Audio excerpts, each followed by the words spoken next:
Get 'em, Jimmy, where Loshak at? The bottle's getting empty up the Kraken. We stacking chips, all of it's what I want. Plus money winners, that's what I'm on. You can say I'm gone. I prefer elevated pub sports radio. Time to get educated, get produced. Leave the juice, letting loose with so much abuse that the bookies wanna call a truce. They getting slaughtered. Can't forget Jeff and low baggers in the chat. That's a lethal weapon 'cause we be pubbing.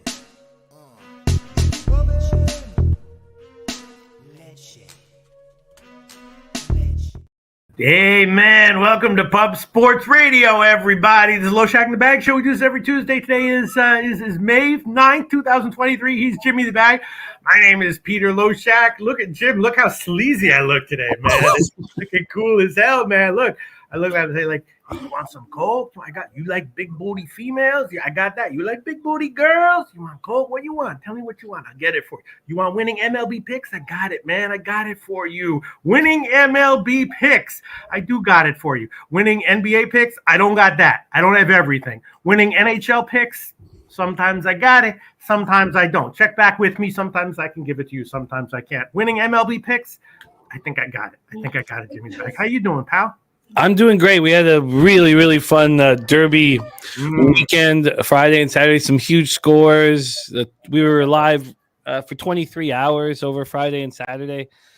It was extremely enjoyable. I missed the cash out on the Derby by a neck for the exacta Mage to Angel of Empire, which would have paid nice. But we hit a 35-1 best bet. There's the Venezuelan connection to our last two winners of the Kentucky Derby. The trainer of Mage was Venezuelan. And I made sure to make sure that our Jose the jockey was Venezuelan too. Let's go. And I made sure that Jose was aware of this so that he could get paid on Mage. Billy Friedrich saying Nowitzki. Yeah, my best bet of the day on Saturday hit at 35-1, Pete. It's very rare that that it's one thing to like a horse at 35-1. It's another one where it wins going away easily. Yeah, so totally. Wow. It was a lot of fun. It was extremely enjoyable, and thank you to everybody who supported and watched, and it means so much to us. And we're going to be back in action for the Preakness in 10 days or 11 days. Excuse me, 11 days we'll be back in action for the Preakness. So I'm very, very excited. But Pete, you continue to deliver in MLB. You're coming off a 9-4 plus 4.15 unit a day. Von Polo says it was okay for you, Von Polo. For you, it was okay. And that's your whatever. But for everybody else, it was extremely enjoyable, and it was all positive, except for Von Polo, who it was just fucking okay for Von Polo. Ooh, God, I've had it tough. My kids are sick, and they're both at home, and I'm on edge, and I'm close. I'm so close to just losing my shit, and that almost did it right there. And I love Von Polo, but that right want there. Some Xanax? I got some Xanax, man. Some benzos, whatever you need. Valerian root, whatever you need, pal. I got it. That right there almost made me say horrible things. So I kept it together. Let's get to work. We have a big card here. I know that I have let you down, Pete, with the Dallas Stars. Oh, well, that was just one game, one pick. I mean, it was interesting analysis. I definitely felt like after game 2, I was like, Dallas should not. I was like, Seattle. I don't know if Seattle's a good bet here if they're going to win. I was like, they should not be a home dog in game 3. I disagree. They should be a home dog. Okay. They should be a home dog again. They're statistically, we'll break it all down, but they should be a home dog. Stars are a must bet in game 4. They're a must bet in game 5. They're a must bet in game 6. So we'll break it all down. Look, it was 0-0 until the Stars' best defenseman took a puck to the face and it landed on Eberle's stick. Right. we'll break it all down. That's the second game on. I can't wait to talk about it. But let's get to work, Pistol Pete, and let's get into NHL. Thank you guys so much for joining us here. Ron Walsek in the house. Penny Bomb says Landeskog was now going to miss the entire 2023-2024 season after cartilage replacement in knee. It's too bad how that's all banged out. But great news last night. Bedard is a Chicago Blackhawk. That franchise doesn't deserve him. They don't deserve to be bailed out after all the horrible shit that they've put hockey fans through over the last, few years. But it's good that he's not in Columbus or Anaheim or Arizona. We want him in a big market. So I am happy in that regard. So that was felt like a bit of a win, just that he went to a big original six team. That's important. Wine Time Sports, Justin McAlee, Viper MB, D Jenkins, Jay Smooth, Leonard Porch, Junior Series Business, North Ender, Mike M says feels like a big week is coming. Let's smash these books. Troy Torrance, Paco Healy, great group. Saturated, Johnny K, Matthew Green, Clint Starr, the diehard MML podcast, Lanils, ready to go. It is a great group. Mr. Heat. Mr. Heat. When you coddle sexual predators, people are going to be upset at your franchise. When you coddle them and make sure that they don't get in any trouble, when you do that, people are going to be upset at you, Mr. Heat. That's life. So, Mr. Heat, if you coddle a sexual predator, we won't like you either. All right. Who coddled? I'm so out of touch with the sports world. Who coddled, Jim? The Chicago Blackhawks had a sexual predator on their staff. No shit. He raped one player. He's abused others in hockey, and he got just kind of knocked under the rug. And I will look into that. I am out of touch with everything, Jimmy the Bag. I will Google it. Read all about it. That's why. So the Blackhawks don't deserve this get out of jail free card, but you got one, and it is what it is. Slatsy in the house, Nut Flush Allen, UPK Ayash Yala ready to get to work. Rocco Rogers, Danny Lopez, Ron Lofton. It is a great group. It is a great group here. And I know that I'm a little on edge to get started. There is Mama Nutflush says, thank you so much to those who have supported my Donors Choose campaign. Much love. I didn't know about this campaign. Let me call. Oh, yeah. But I don't look like someone who would donate to a fucking good cause, but I did.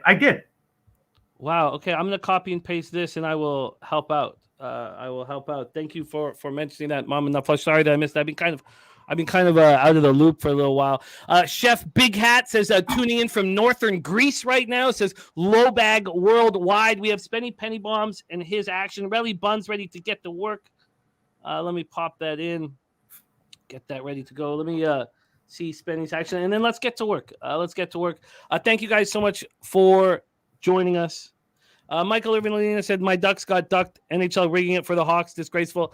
But at least when Arizona and the Blue Jackets were out of it, I was like, okay, well, that's okay. Because obviously if Bedard was in California, LA, I mean, it's probably good for hockey. So that would have been okay. Okay, let's get to work. Remos asking where Pete is right now.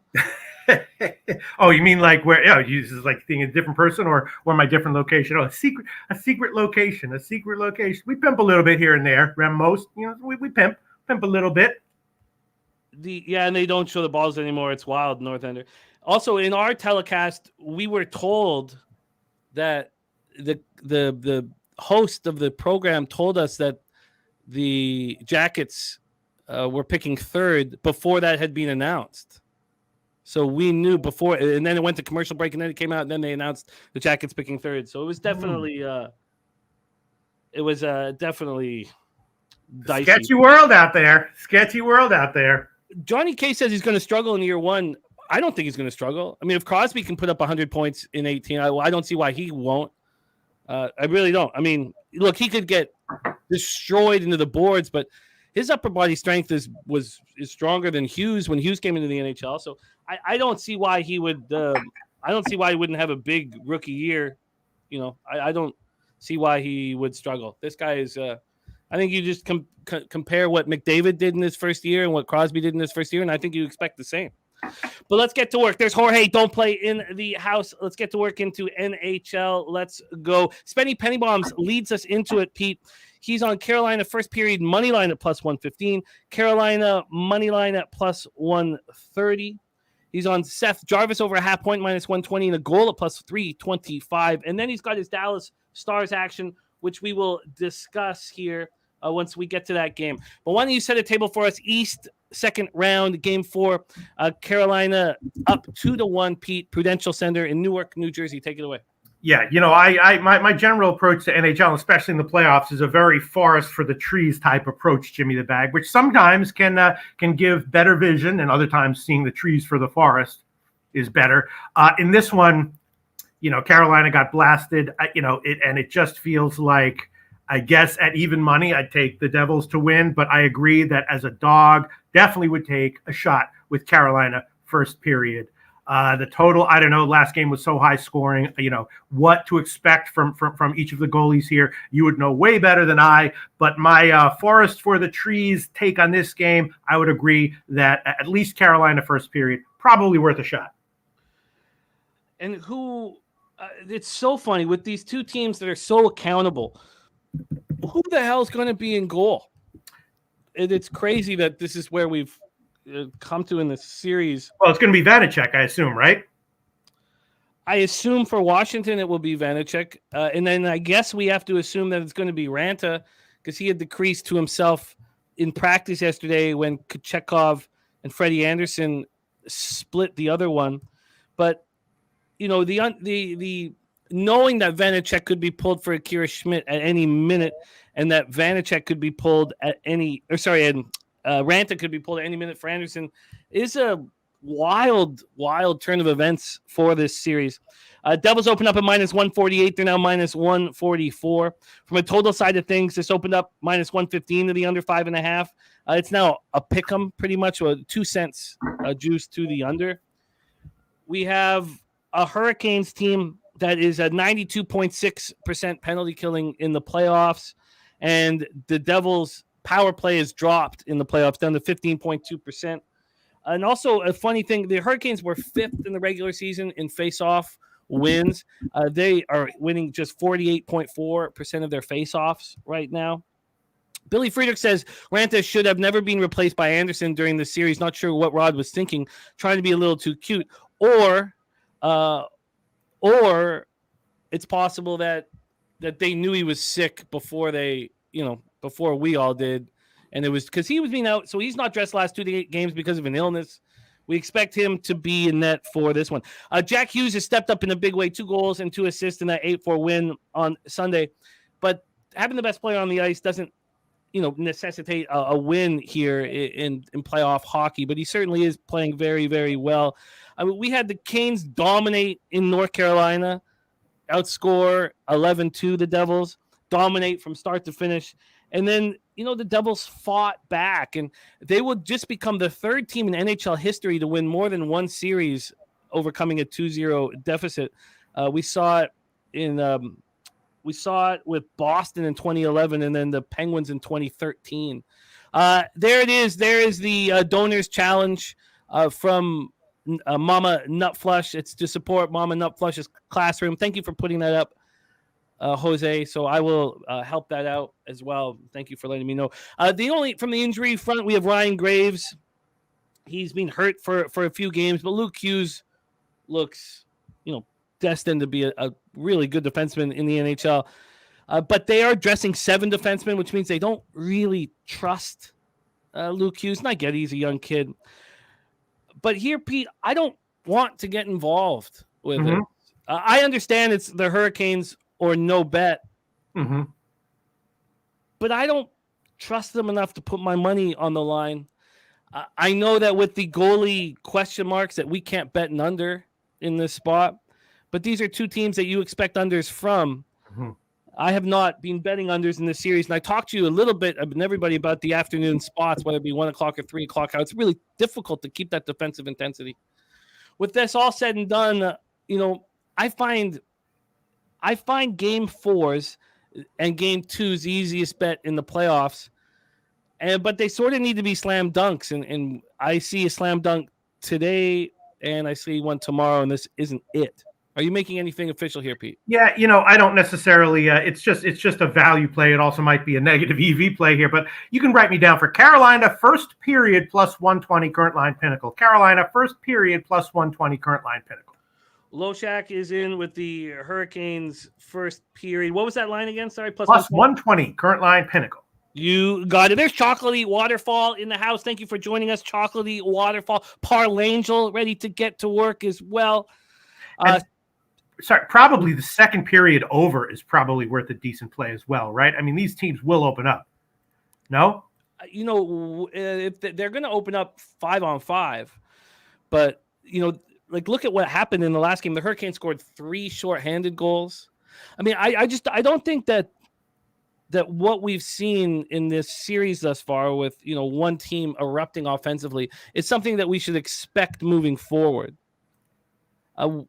With that being said, honestly, it's probably time to go back to the under. It's probably time to go back to the first period under and the full game under. I won't. Aren't all the goalies involved here a little questionable, Jim?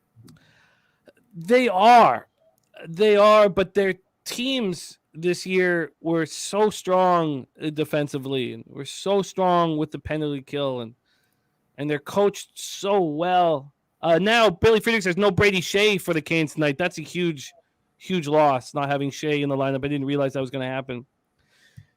But I really don't think this abundance of offense is something that we should necessarily expect. Mm-hmm. I don't know if I want to go and actually put money down in the, getting in the way of it. But I would expect this getting back to low-scoring hockey if we just had any confidence in the goaltending, which we can't do it right now. So I'm comfortable staying. I think this is one of the spots where the volatility is high. Mm-hmm. It's as high as we could imagine for a 5.5. Right. And yet I still don't want the over here with these two teams. Makes sense, Jim. Yeah, you could easily see after last game some kind of crazy 1-0 second period, and then you cash it. All right, I'll stay off it. Thank you very much, Jim. But I'm staying. I'm taking my shot with Carolina first period money line. You got it. Locked in. Carolina first period money line. Let's go to the game I want to talk about so badly. West second round, game 4. Seattle leading the series 2-1. And there were great cappers that were on the Seattle Kraken in game 3. I believe Spenny was one of them. But we'll break it down why I just find it impossible to believe like the Kraken can win the series. And we'll discuss it. And the Kraken have been so good.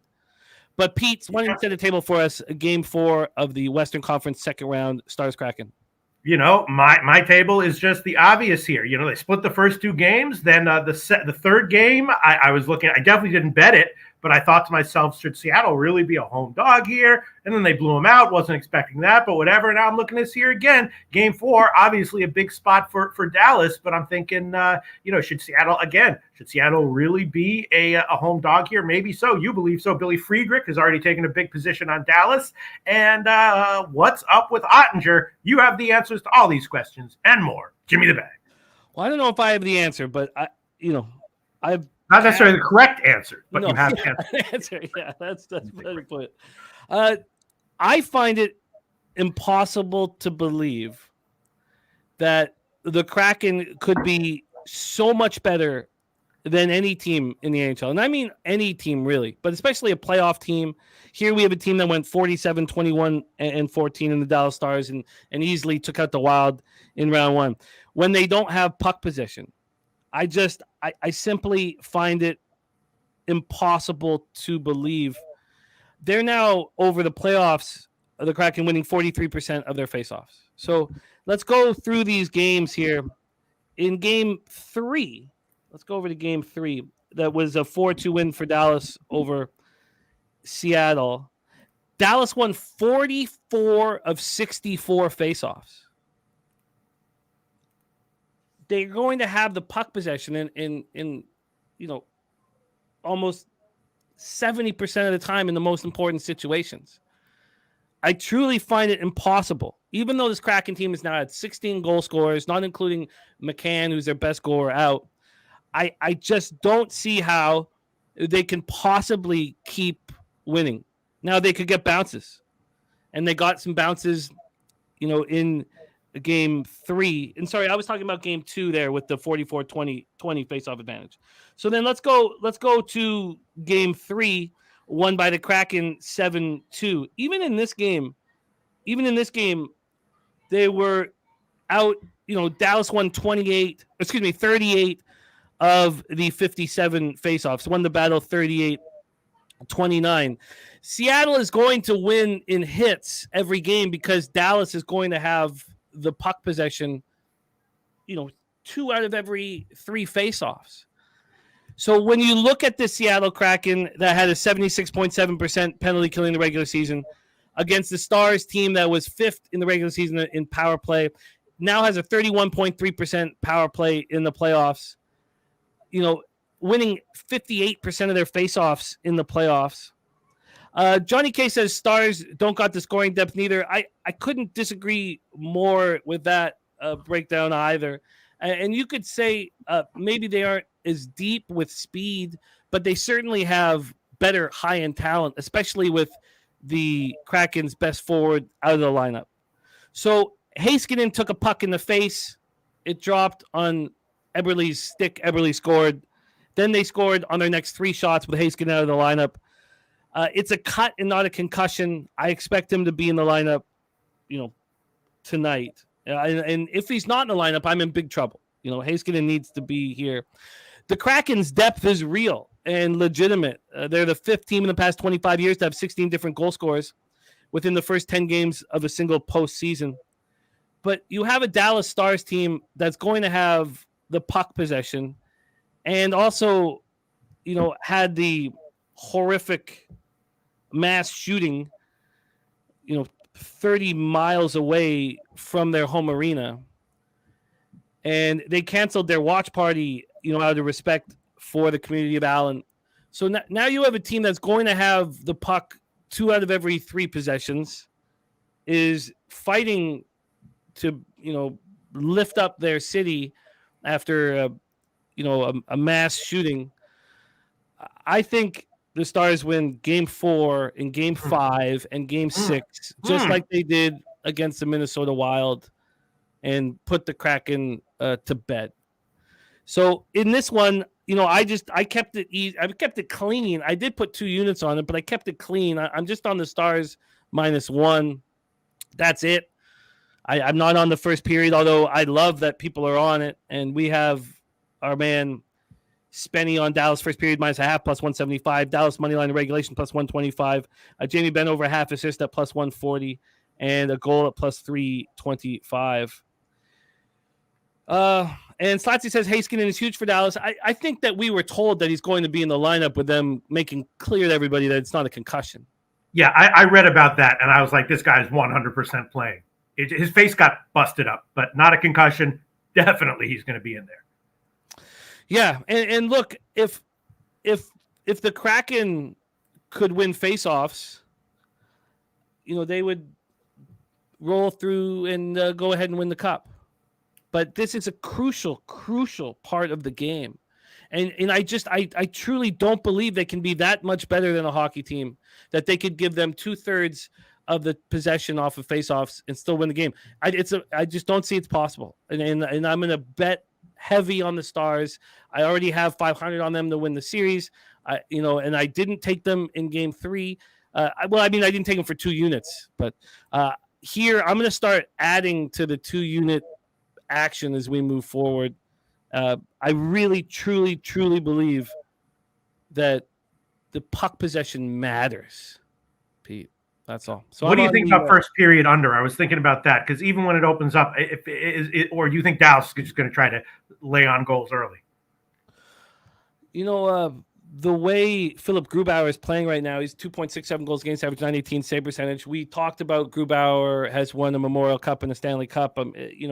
Sometimes it doesn't matter how much pressure is put on if the goalie stands on his head. Right. So Ottinger should bounce back, right? Does he suck now? No, but now he's got a 908 save percentage in the playoffs. We know what Ottinger can do. So I believe Ottinger bounces back, and I just, I think that the Stars, I've said everything I need. I don't want to just keep repeating myself, but okay, the Stars win Game 4, Game 5, and Game 6. I was going to take a shot with the first period under, but it's not even plus money, so I'm going to hold off. Yeah, no, you'd kind of want plus money on that. I mean, if I had a free play, I would certainly bet it. Right. Nate Dogg says there'll be another 4 goals in 2 minutes for Seattle tonight. A lot of you guys believe in the Kraken, and you shouldn't get talked off of dogs. So if you believe in the Kraken, go forward with it. But playing hockey all my life, if you can't if you can't start with the puck, how much better do you have to be than the other team to then go ahead and get the puck from them and then take advantage? How many times in your offensive end are you going to lose the face-off and have a shot with traffic in front? We'll see. And Johnny K, this is not about favorites. I don't like Dallas. This is about puck possession. I do not think that there is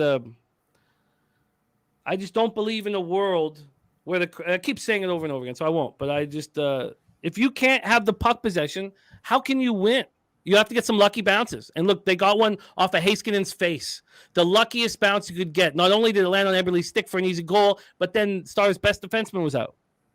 Good luck getting that continuity. So I'm on the Stars -1 with confidence. And I'll come here if the Kraken win 5-1. I'll look you guys in the eyes and say how wrong I was.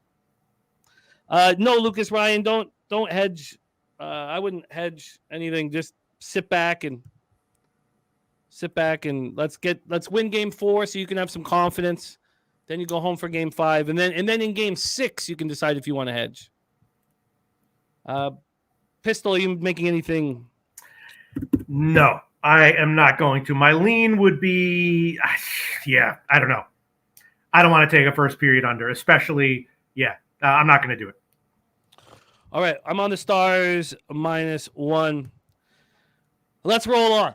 Let's roll on to MLB, but I'm only on the Stars -1 full game.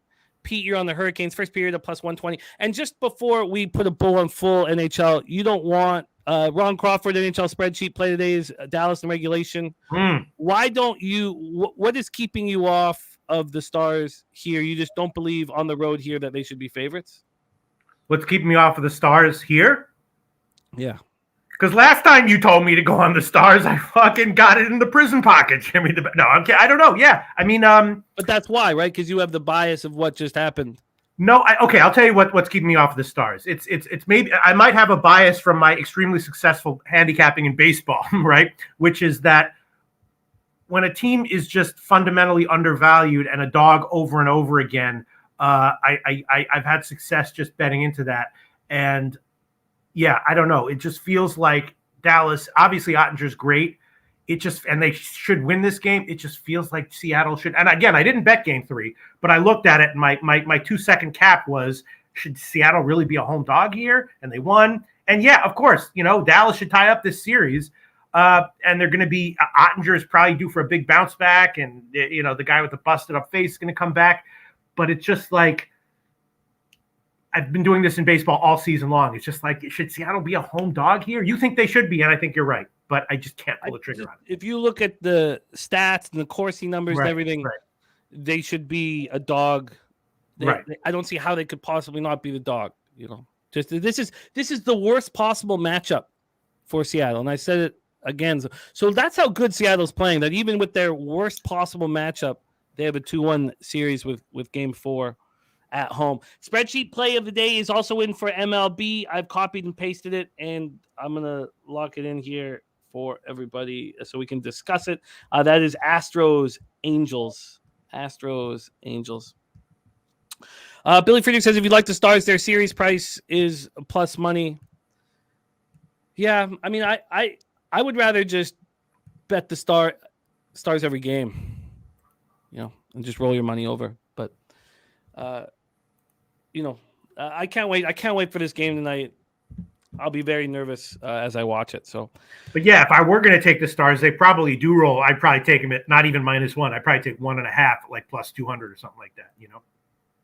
Yeah, I think it's like plus 180 something. And you don't like the team total over either. 3.5 at huge plus money. I do like it. It's just that if Ottinger does bounce back, if the Stars win 70% of the faceoffs, why would I put myself in a situation where a 3-1 or 3-0 game doesn't pay me out? So it's not that I don't like it. It's just that I don't. If some of the things happen the way I expect them to happen, I just wanted to play out a certain way. The Kraken opened up at plus 122. They're now at plus 119.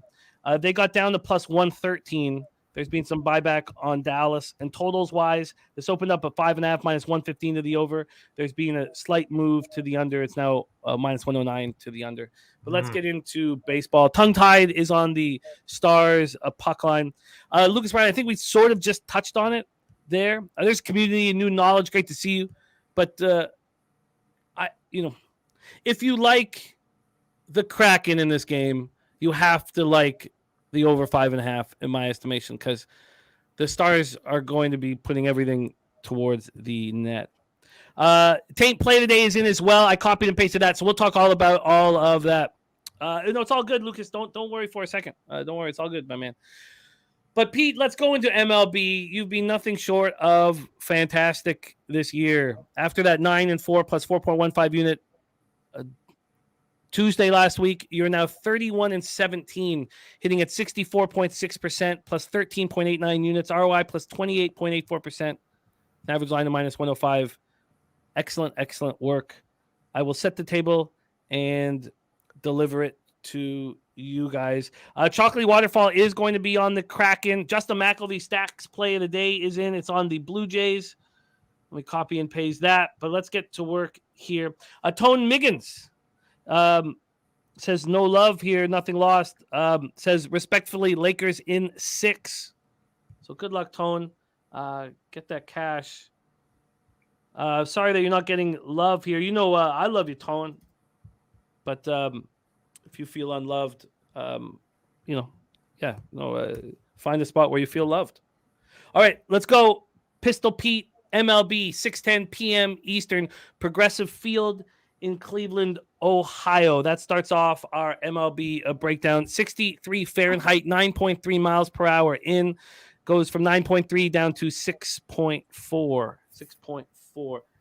Let's go over to the line history here for this spot. Move over to MLB. And here we go. Lorenzen versus Bieber. Lorenzen fresh off that start against Scherzer when we had a bunch of people believing that Scherzer would bounce back. I was not one of them. And that kind of aided me that I didn't move on Lorenzen first 3 for a big score. Let's take a look at the line history here for this one. We have Cleveland opening up minus 205 and now minus 197. So we have a slight move towards the Tigers, who've gone from plus 186 to plus 179. From a total side of things, it opened up at 7.5 minus 110 to the over. It's now 7.5 minus 113 to the under. So a pretty big move towards the under. So a move towards the Tigers and a move towards the under. Okay, Ron, thank you for that. Thank you. Do you remember what the juice was on that minus 1? Because I didn't put your record together because I didn't know what had happened on Thursday. Shout out to Lucas Ryan. Thank you so much for the dono. Max Powers, great to see you. Thank you for the dono. Nate Dogg looking at the over 7.5 in Cleveland. Let's pull up the cash flow for this spot.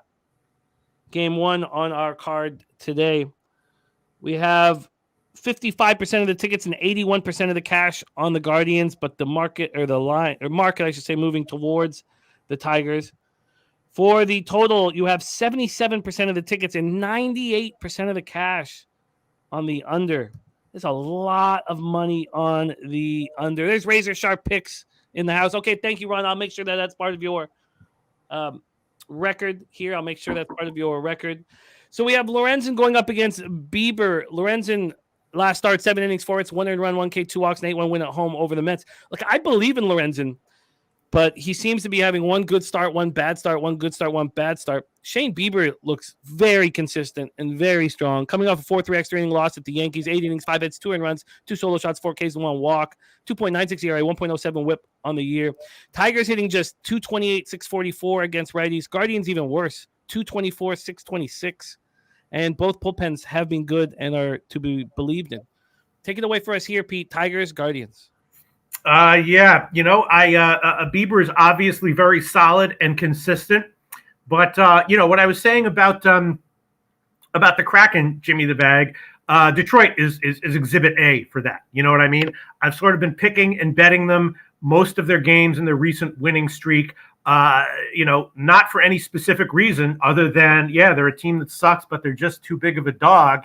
And, we saw a classic. This is like a carbon copy of the Washington-San Francisco game last night. Now, San Francisco had a chintzy lineup last night, but, Washington had a dog shit starter going. They're not a good team in general, but they were a huge dog. They wound up winning.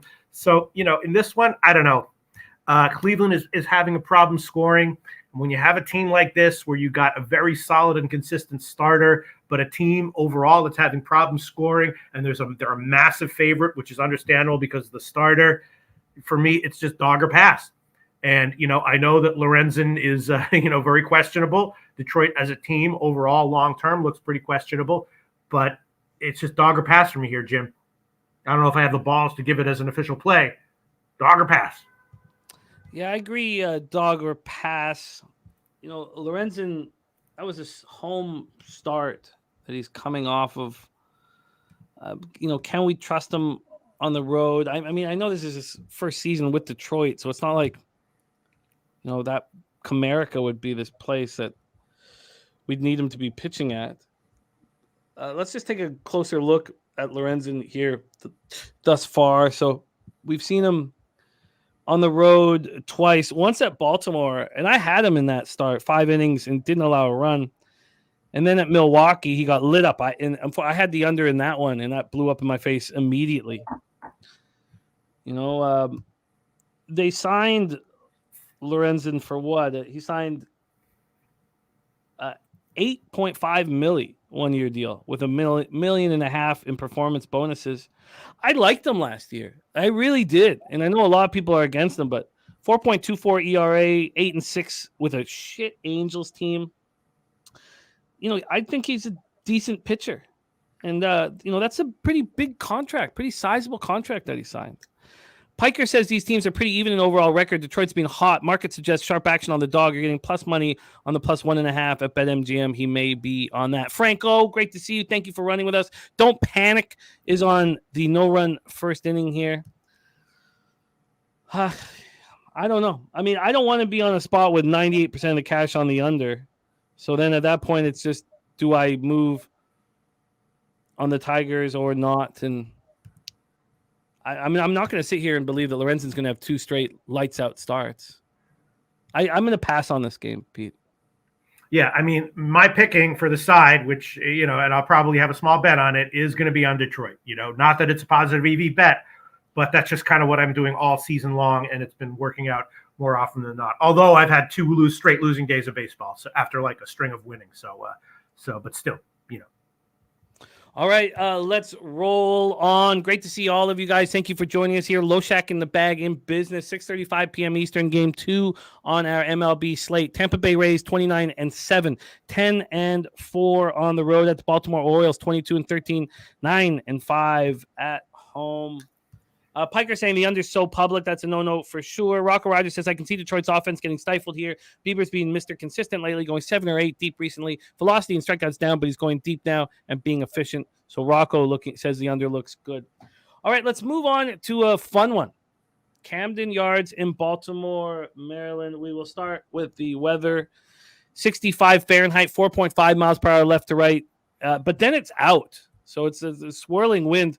After an hour, it's out, but still just 4.7, 4.8 miles per hour. Take a look at the line history for this one here. We have the Rays opening up at minus 128. That's exactly where they are now. The public has pushed them back up here because this was immediate money on the Orioles. Immediate from start to finish here. Within 2 minutes, it was a 1 cent move. Within 5 minutes, it was a 3 cent move. Within 8 minutes, it was a 7 cent move. This got all the way down to minus 116 last night at 8:44 p.m. Take a look at the total for this one. Opening up at 8.5, minus 116 to the over. It's now 8.5, minus 115 to the under. This opened up at 8.5, but you could have, and maybe you can get 8s out there because it dropped to 8 a few different times. Let's take a look at the cash flow for this spot. We have, here we go. We have 47% of the tickets and 64% of cash on the Baltimore Orioles. 47 and 64. Let's take a look at the total. We have 68% of tickets, 66% of cash on the over, and yet, it keeps flirting down to 8. North Ender says 8 on most spots. Ian Jackson on the Rays, -1 at +125. When you look at Zach Eflin's record, it's very good, right? We talked about coming into this year how we trust the Rays brass implicitly, and they signed Eflin for a lot of money, and we should just believe it. 4-0, 2.25 ERA, 0.96 whip, 31 Ks, just 3 walks. Last start, 7 innings, 3 hits, 10 Ks, no walks, and 3-2 win at home over the Pirates. That's the thing, though, is that he's only had 1 road start this year. So what have we learned from Eflin is that he's lights out at home. He's bet on at home. Is that the case across the board? I don't know yet. 1 start on the road. He allowed 2 solo shots to the light-hitting White Sox. 5 innings, 6 hits, 2 home runs, 5 Ks, 2 walks, and a 3-2 win. They only let him go 73 or 74 pitches. Tony Bass says, give me the Rays at any price. Sean Pulliam says, give me Baltimore here. I think I may join you. The question is, Grayson Rodriguez, can we expect a big bounce-back start for him? His last start was at Kansas City. Now he gets back home. I'd like to go over his home starts because he's coming off a start at Kansas City where he allowed 6 earned runs, 3 homers. I mean, he got lit up. Rays are hitting 267, 847 OPS versus righties. Orioles 244, 721 versus righties. They're smashing lefties, and both bullpens have been excellent. I can't wait to hear your thoughts because this is becoming an Orioles or pass spot for me. Take it away, Pete. Floor is yours. Yeah, it's a tough one. I don't love the spot for Eflin. You're right. I love Eflin, obviously, and the Rays in general. I mean, I've been betting on Baltimore and the Rays most of the time this year. That's like probably a huge chunk of why I'm up so much in terms of my sides. Once again, I'm way up in sides this year and struggling to get equal with a coin flip on totals this year. So, when these 2 teams are going up against each other, I'm likely not going to be on either side here. I don't really want to take an over. Slight lean to maybe a first 3 or first 5 over, but I haven't pulled the trigger on that one yet. And I think Eflin will be okay, but I don't think it's going to be lights out. And Rodriguez is going to give up something here, I would guess. So I'm just going to, pass for now, Jim. And I'm going to pass for now, but if I get to a spot where I don't have, action on today's card, I'll have to revisit this and move on the O's. JPZ says, oh man, might look at the over. Royals not the best offense, and they smashed this guy. That's the first thing that's going through the minds of most MLB cappers, and yet this total has dropped to 8 at a lot of books. So that would make me nervous first and foremost. And that would, in fact, make me want to look at the full game under. If we look at these spots of Grayson at home, he got touched by the A's 12-8. I believe that was his first start of his career. No, it wasn't. That Texas was his first start. That was his first home start. Then in his second home start, he shut down the Detroit Tigers, and he ended up shutting them down in back-to-back spots. Lucci Mello says, tough spot. Really like this O's team, though. And North Ender was agreeing to the under. I would, if I had a free bet, I certainly would bet the under. If you had a free bet at 8.5, Pete, would you be on the under? On this one, I guess I would take I'm the wrong person to ask, Jim. Again, I'm killing sides, flat out killing sides, but worse than a coin flip, only slightly, but worse than a coin flip on total so far this year. So yeah, I mean, in general, I wouldn't read too much into Rodriguez's early season struggles. I mean, I think he's going to have some good starts, throughout the year against more mediocre lineups, but I'm not really jazzed about betting any pitcher or team against the Rays until further notice. So. Guess it's going to be a pass. Yeah, I think that's all fair. But I guess I would have a slight lean to the under. I'm going to leave question marks all over this and the O's first 5. Let's move on to the next spot on the board. 6:35 p.m. Eastern. Colorado Rockies 14-22, 7-13 on the road at the Pittsburgh Pirates. 21-15, 10-7 at home. We're at PNC Park in Pittsburgh, Pennsylvania. Let's take a look at this one. We'll start with the weather in Pittsburgh. 71 Fahrenheit, 10.7 miles per hour out to right field. Stays between 11 and 9.6. Nice day for baseball. Let's go over to the line history for this one. Seabold versus Luis Ortiz. You have the Pirates opening up at minus 162. They're now minus 163. So no movement there, 1 cent. This total opened up at 8.5, juice to the over. It's at 9 now, juice to the under, but pretty similar situations. And then we'll go to the cash flow here for this one. On the money line, 54% of the tickets and 85% of cash on the Pirates, but the line's not moving towards them. Then for the total, 52% of tickets and 81% cash on the over. And, we're talking about just a very slight move there, even though we have seen 8.5 to 9. Let's start with Connor Seabold. I kind of want to back him. He's a pitcher that I kind of believe in. He was in the Boston Red Sox organization. His last year was in Worcester. 8-2, 3.32 ERA, 1.13 WHIP. He looked really good. His last start was at home, in the thin air against the Brewers, and he was pretty good. Now, he did allow 3 solo shots and only got 1 strikeout, but he went 5. He's someone I think can pitch okay. And then we have Luis Ortiz, 24-year-old Dominican. What up, Markel? So far this year, he's had 7 starts in AAA Indianapolis, and he's looked really good. 2-1, 2.23 ERA, 0.96 WHIP. Now, the K to walk number is not exactly where you want, but he's allowed 11 walks and 32 1/3 and still has a WHIP under 1, which is pretty impressive. Only allowed 2 home runs and 32 1/3 down there. Rockies rating 257, 718 versus righties. Pirates 247, 32. Rockies bullpen better than some expected this year, 4.22 ERA, 1.38 WHIP. And Pirates bullpen 3.35 ERA, 1.30 WHIP. DC Capper, I'm wondering, when you put 2% Colorado Pittsburgh, what is that exactly? Does that mean if your percent is in front of Colorado, does that mean you like Colorado? I'm not entirely sure what to get from it. So if you could let me know. Sean Pulliam says Pittsburgh spot. Don't overthink it. There's with this, just so you know, Sean, how I cap. If I look and see that 54% of the tickets and 85% of the cash is on Pittsburgh, and the market has not moved more than 1 cent, then there's a 0% chance I'll be on Pittsburgh. So that's just started. I'm not. So this is Colorado or nothing, and I don't know if I want Colorado. Take it away for us, Pete. Rockies, Pirates. Yeah, I would agree with you. I think it's at this line, it's Colorado or nothing for sure. And it feels like I think the total has moved up a half run. I don't know what the deal is. That is, I'm leaning the other way. Yeah, Ortiz was he has had success in the majors, and he was decent in the minors. And Seabold, is no great shakes, but should be okay. So I think maybe I'll get burned on it, but I'm gonna take. I'll make under 9 at minus 115. Current line at Bet Online. Current line at 115. I'll make that an official play. Under 9 minus 115. First play of the day. Official. Loshak under 9 and minus 115 here.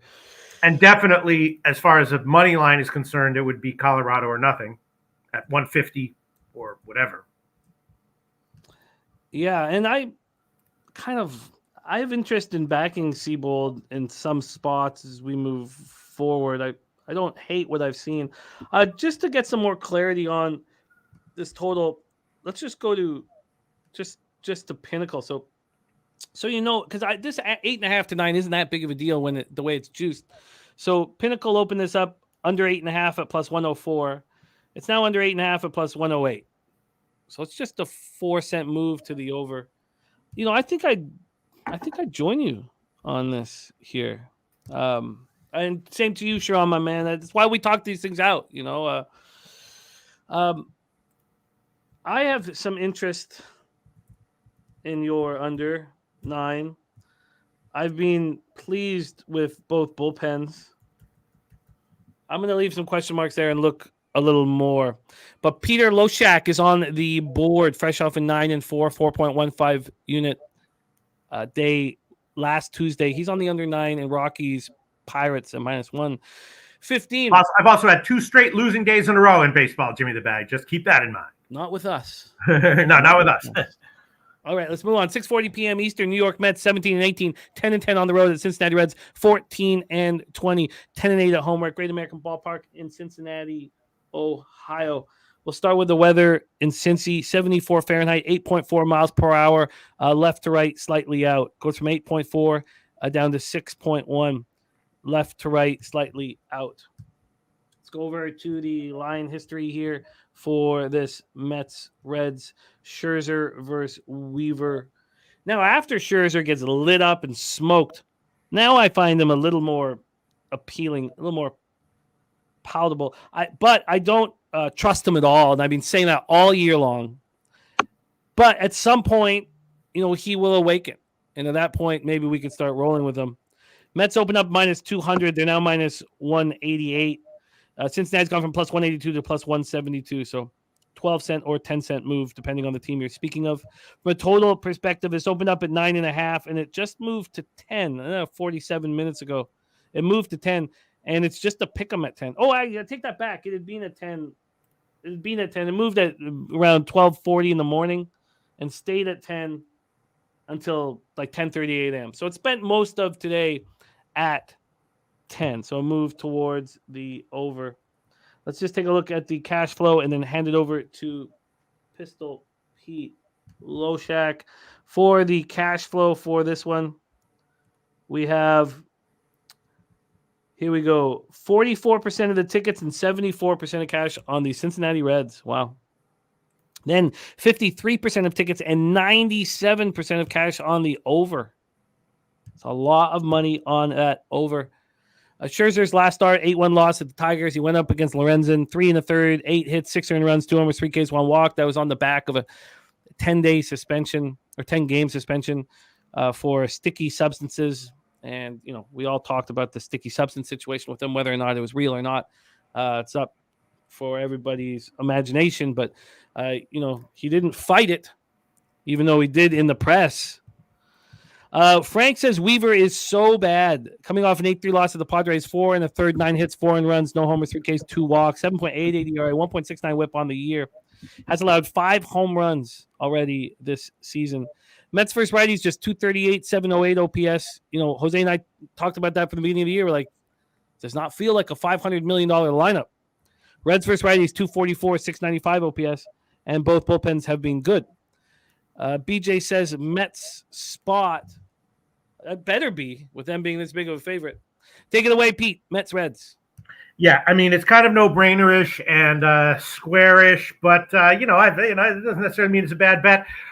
We can start off with the obvious no-brainer play, which is Mets first 5 team total over 2.5 -136, current line of Pinnacle. Mets first 5 team total over 2.5 -136. I think Weaver is legitimately vulnerable. Mets have not been hitting recently, which is fine, no problem there. I think they should be able to wake up enough to get to give that bet a little bit of value. And if that's not the case, fine. But you can make that my first official play for this one, Jimmy the Bag. Yeah, kind of no brainer-ish, almost low hanging fruit-ish, and Weaver definitely vulnerable.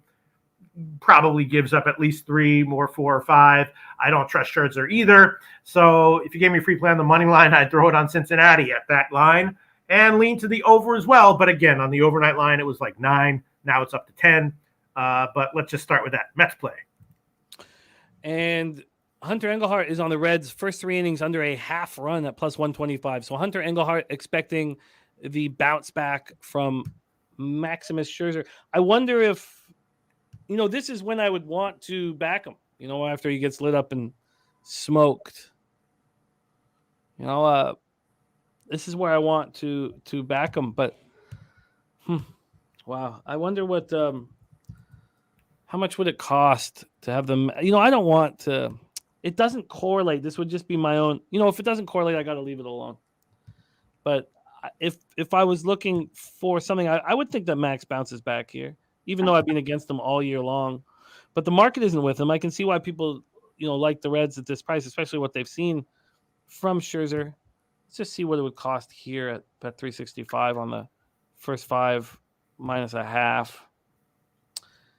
Still minus 135. Will not be moving on that one. All right. Joe Yurkovich says there's another first 5 team total no-brainer on this card as well. And we move on. Oh, Billy Friedrich says, I'm off this one. Too much troubling stuff to deal with. Mets have scored 10 total runs last 5, and that was versus Colorado and Detroit. Yeah, no, they're slumping right now for sure. All right, let's move on. 6:40 p.m. Eastern. This one's going to be a beauty. Toronto Blue Jays 21-14, 12-11 on the road at Philadelphia Phillies 16-19, 9-7 at home at Citizens Bank Park, Philadelphia, Pennsylvania. Move over to the weather in Philadelphia. 69 Fahrenheit, 4.7 miles per hour out to left center. Goes from 4.7 up to 7 miles per hour by the end of the game out to left center or center. Let's take a look at the line history here for this one.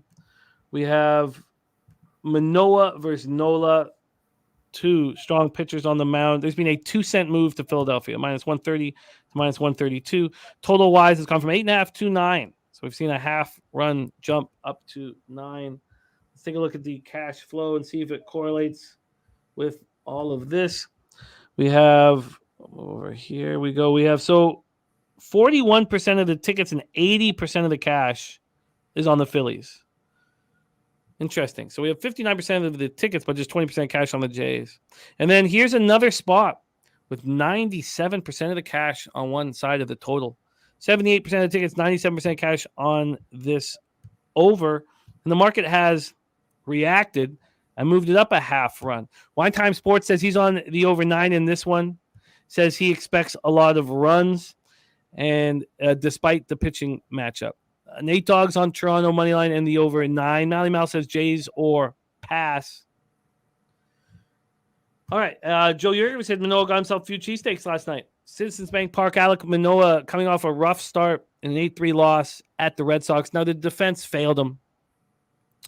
He went 5 innings, 8 hits, allowed 5 runs, just 2 were earned, 3 Ks and 1 walk. Then this year, he's not been very good. 4.71 ERA, 1.65 whip, 21 walks and 36 in the third. He's not been very good. Billy Friedrich strong lean towards the Jays. Aaron Nola coming off a poor start himself. A 10-6 loss at the Dodgers, 6 in the third, 7 hits, 4 earned runs. His whip has been much better, and his K to walk ratio is much, much better. Jays are hitting 256, 759 OPS versus righties. Phillies 273, 770. The Phillies bullpen, after being lights out there for a couple weeks, looked a little susceptible again. The Jays bullpen has been good, 3.79 ERA, 1.19 whip. Take it away, Pete. Can't wait to hear your breakdown, Jays, Phillies. Yeah, this is a tough one. The lines look about on to me. As of right now, I would lean Toronto and probably lean over as well. Is Guerrero going to be in there? I forgot if he's missed the last 2. Is he in or not? You know? Let me get the latest. Yeah, I mean, it doesn't really matter. I mean, it does matter, but as of right now, I would lean Toronto as a dog and lean over. And I might have a bet on this one by first pitch, but as of right now, I am going to hold off. Yeah, let's see what the timeline is now here for his return. Yeah, he's hoping that he's in the lineup. Yeah, all right. Either way, lean Toronto as a dog, lean over. No official play as of right now. Got to be very careful, Jimmy the Bag. You have to be very careful. There's no doubt about it. And there's spots on this card that I do like. I know that I've been just passing on these spots here. Market-wise, I can't have any involvement in the Blue Jays. And then the over, I get the over. But then, let's just take a look at Nola quickly at home. What are your what are your thoughts on Aaron Nola? Because there's times when he's just bet on, and I don't think he's too far away from that right now. And he's had, his last start at home was good quality start, 7 innings, 3 earned runs, but look at the strikeout to walk, right? Even for him. Now, the last 2 starts have been much better, and maybe that's a sign of what's to come because those are 2 tough offenses that he faced in Houston and the Dodgers. So maybe he comes back home and pitches nice now against another tough offense. But what are your thoughts moving forward with Nola, 29 years old? I think he's fine. He's okay. I still have him pegged as a guy who's probably going to give up 3 runs or so to decent lineups, 3 or 4. But again, the Houston start was good. Not a huge shock, but as of right now, I sort of have him, I wouldn't say mediocre at best, but I would say slightly better than mediocre at best, let's say. Yeah, so then what is keeping you off of a first 5 over or something that you feel like you're late to the party with the movement to the over? Or you think there's a possibility that one of these I would be leaning that way. Sure. Yeah. Shout out to Marcus R. and Giovanni Biesdorf because I like these. I still think that the success of the Phillies bullpen over the last little while, I know it's not been quite as dominant, but is real. And I like the Jays bullpen. So if we were looking at a total, it would be the first 5. Let me just look at what the movement on the first 5 is being here. We have this first 5 opening up at 4.5 minus 104. It's now up to minus 117 on the 4.5. Is it possible? Hunter Englehart's on Phillies first 5 innings team total over 2.5. Beefy bets. I like it. Respect. Would I have to pay for a 5 here, or would I get a 4.5? Let me just check that out. Is there a fear that one of these pitchers steps up because it feels like they're both somewhat vulnerable here? And if Hunter's believing that that Manoah's going to get touched, if Manoah gets touched for 3 runs, you got to think the Jays offense does something here. Look at the first 5 over 4.5 minus 115. Yeah, if I was forced to include that on my official record, I would be okay with it.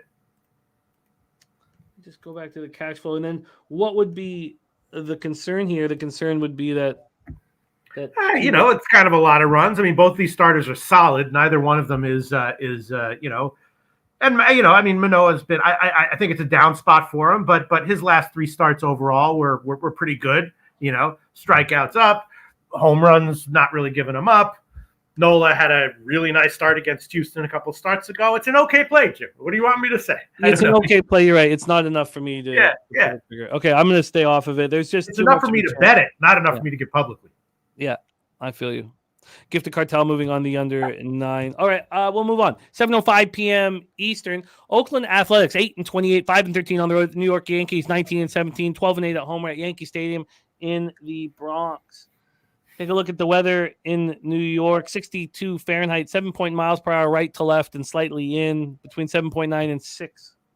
Take a look at the line history here in A's Yankees.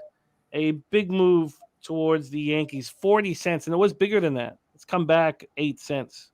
Opening up minus 205, now minus 245. From a total standpoint, this opened up at 9. Juice to the under. It's now more juice to the under, and this even dropped 8.5. How long did it last 8.5? It dropped 8.5 and lasted there for an hour and a half. That's very interesting. I think this is going to set me up for a spot to bet. First off, 11% of the tickets are on the A's and 56% of the cash. I wish there'd be no movement on this game, but there's been a huge move towards the Yankees, and that just came down. So there's just another big. Now it's 11 and 48%. Total wise, 89% of the tickets, 80% of cash is on the over, 11 and 20 on the under, and yet this market is moving towards the under, opening up their arms to anybody wanting to bet the over. Brad Summersall is on the over. Justin McElvey looking on the first 5 over. Let's talk about Drew Rosinski here. He is old. I don't have it in front of me. I believe he's over 30 for sure. I believe he's 31. He's not some young whippersnapper coming up. He spent the last 4 years with the NC Dinos in Korea, and he was really good there. So, yeah, he's had 2 starts that have been horrific. But here's a journeyman pitcher getting a chance to pitch at Yankee Stadium. And you have Clark Schmidt. He hasn't allowed a run over his last 2 home starts through 10 innings. His last start, he didn't allow an earned run. Did allow 2 runs, but didn't allow an earned run against Cleveland. And he's been bad. Clark Schmidt overall, but I believe that he's going to be getting better as we move forward. And the market's been telling us that in a lot of his starts. Andrew G calling Drew Rasinski a KBO legend. A's versus righties 222, 671 OPS. Yankees versus righties 234, 686 OPS. A's bullpen's atrocious. Yankees bullpen's so good. I'm going to be figuring out how to move on and under on this. Fat Wally, what's up, my man? Take it away, Pete. I need to figure out how to bet this, but I think this will be my first for sure bet of the day. I believe he's going to pitch okay here. Yeah, I think Schmidt is okay, and Rucinski, in general, I kind of feel like these guys who pitch in Asia and do really well there, and then come to the major leagues are a little bit undervalued in general for a while when they come over. Miles Michaelis was like that. So I wouldn't be opposed to an under here. At the current line I just could not take the Yankees at that line. I mean, come on. I know it's a Schmidt. I know it's obviously the Yankees should be a big favorite here. Free play, it would be on Oakland. If I had to, free play, it would be on Oakland. I'm probably not going to bet that though. And, sure, I'd be leaning to the under as well. I don't think I'm going to make an official play on this one though. This will be an official play. And God, I wouldn't even, a lot of love for the Yankees in the chat, and we all expected that. Drew Rasinski's been lit up in those 2 starts, but I just really believe he's better than what these last 2 starts indicate, and his numbers in Korea show that. And now he's getting a chance as an older pitcher to pitch in Yankee Stadium. I just expect him to throw okay. So. Okay, let me just I'm gonna make a decision about this first 5 Judge is back too. It's just like, man, you gotta be really freaking sure of yourself if you're gonna take a minus 250 in Major League Baseball. You know what I'm saying? Especially these days. Joe Yurkovich, it's two pronged. I think, and I've always thought that in sports, is that when an older pitcher, gets a chance, a journeyman gets a chance to pitch in the Bronx against the storied Yankees who are hitting 234, 686 OPS versus righties. Yeah, this immediately called out at me, Joe. So it's your slam dunk on that first 5 team total over from earlier. And that was on the which was the Mets first 5 teams. I do not think this is a slam dunk by any means, and I will bet the first 5 under. I will bet the first 5 under, just so I can put my money where my mouth is on this. All right, first 5 under is for me, and I'll see. I'll wait till after the show unless I need to move something now. But yeah, I know Judge is back, but how the fuck are the Yankees this big of a favorite? I just don't. I mean, I know, Oakland has been terrible long term, but they got a couple of nice wins recently. All right, okay, yeah, I was an inch away from pulling a trigger on one of those -1, plus 350 lines, but I'm not going to. I'm going to hold. Well, you got unlucky too last week because you had the Rockies -1 at plus 216, and they won. That was a 1 by 1. That's how it happens. You take your chances. All right. So I can't double up on this, so I have to decide between the first 5 and the full game, and I will take that first 5 under 5. Okay. Mally Mal loving the over in the Sixers game. I copied and pasted that, Mally Mal. We will talk about that when we get to basketball for sure. Let's move on. Jay Peasy says, hope the journeyman pitcher gets his chance to get lit up by the Yankees. Well, he's got that opportunity against the mighty Yankees, who are hitting 234 with a 686 OPS versus righties. We move on. 7:20 p.m. Eastern, Boston Red Sox at Atlanta Braves, Truist Park here. Take a look at the weather to get this rolling. we're 77 Fahrenheit, 9.8 miles per hour right to left, very slightly out. It sticks between 9.8 and 9.1 miles per hour. We are talking about the Boston Red Sox, which means we want to hear from the host of Say Hey Plays of the Day. So please welcome young Jose Bouquet to the show. Jose, how are you? Pretty good. Can't complain. 3 of my last 4 days have been winning days, so I can't complain. 2-0 yesterday. Just finished capping the card a couple minutes ago. Got my leans written down, so it's going to be an exciting day, hopefully. Become a low-volume boy. Definitely helps when you don't bet the board. Who would have thought? But, yeah, it's going to be a lot of fun. Pete, it's nice to see you. I was questioning if your bit in the beginning of the show was racist towards my people, but it's fine, you know. I get it. I get it, Holmes. I get it, Holmes. Wait, my bit? What do you mean? Yeah, I didn't say anything about Venezuelan horses or crazy. You see him now? You heard him. Wait, my bit or whose bit? Yours. You got anything you want, Holmes? You know, I can see it. Okay. Did I say Holmes? No, it was anti-scumbag, yes, but it was not anti any particular race. Okay, fair enough. Absolutely. All right, fair enough. I'll take it. Okay. All right. Let's discuss this here. Pivetta versus Charlie Morton. Let's take a look at the line history first. Here we go. We have Atlanta opening up minus 173, 4-cent move in their direction. Just a 4-cent move. We've already heard from Alfred saying the value's undoubtedly on the Sox. Says Boston have not been good at home. Braves have not been good at home. 500 team at home. Nate Dogg, though, Atlanta money line leaning to the over. And Mike M., our guy started a pimp slap play today, says Nick Pivetta 0-16 straight up off a loss when the line is between plus 120 and plus 220. So we have a 4-cent move to the Braves. Let's go to the total. This total opened up at 9 and is now at 10. We saw it move to 9.5, and then at 10:47 a.m. it moved up to 10. So we have a full one run move to the over. Let's get into the cash flow here for Red Sox Braves. We have 38% of the tickets and 44% of the cash on the Boston Red Sox. 84% of the tickets and 82% of the cash on the over.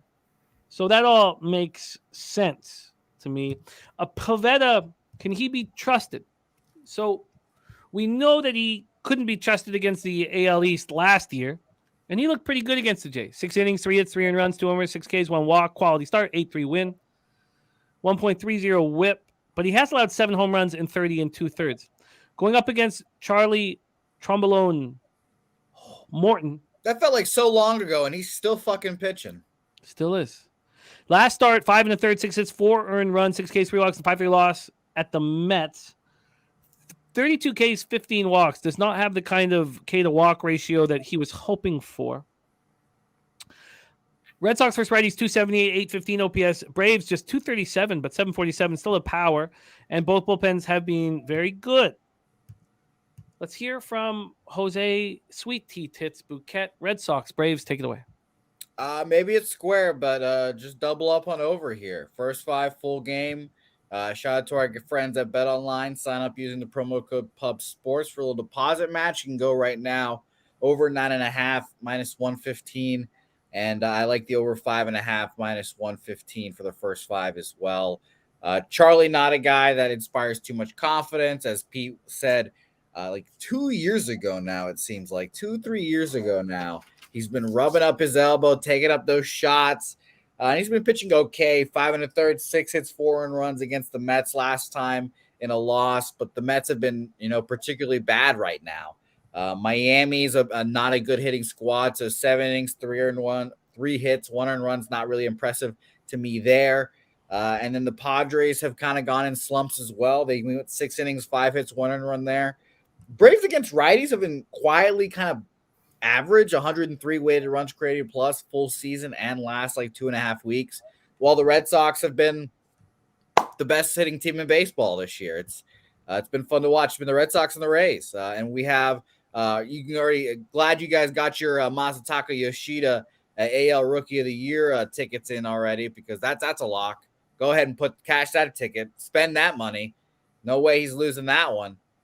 He's the greatest. I love Masataka. I love Japanese baseball players. This is a match made in heaven for me. So yeah, I just took the over here. I still don't trust Nick Pivetta at the end of the day, and he's a guy that's fighting for his starting rotation spot every time he goes on the mound, and it's tempting for me to take the Red Sox here, but I just still don't trust him at the end of the day. So I just took the overs here and let it ride. Did you tweet them out? No, so you can give me whatever line available. Too bad, but there is a 9.5 here, and I'll pull up the Pinnacle 9.5. I will line shop for us. Saturated says sounds like Jose's blow me from behind play of the day. Is this? Yeah, I guess it is. Yeah, these are all the same. The say hey play of the day, the blow me from behind say that's kind of implied just because I'm giving it, you know.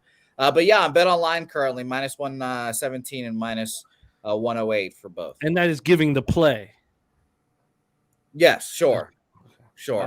Okay, Pete, take it away for us here. Red Sox.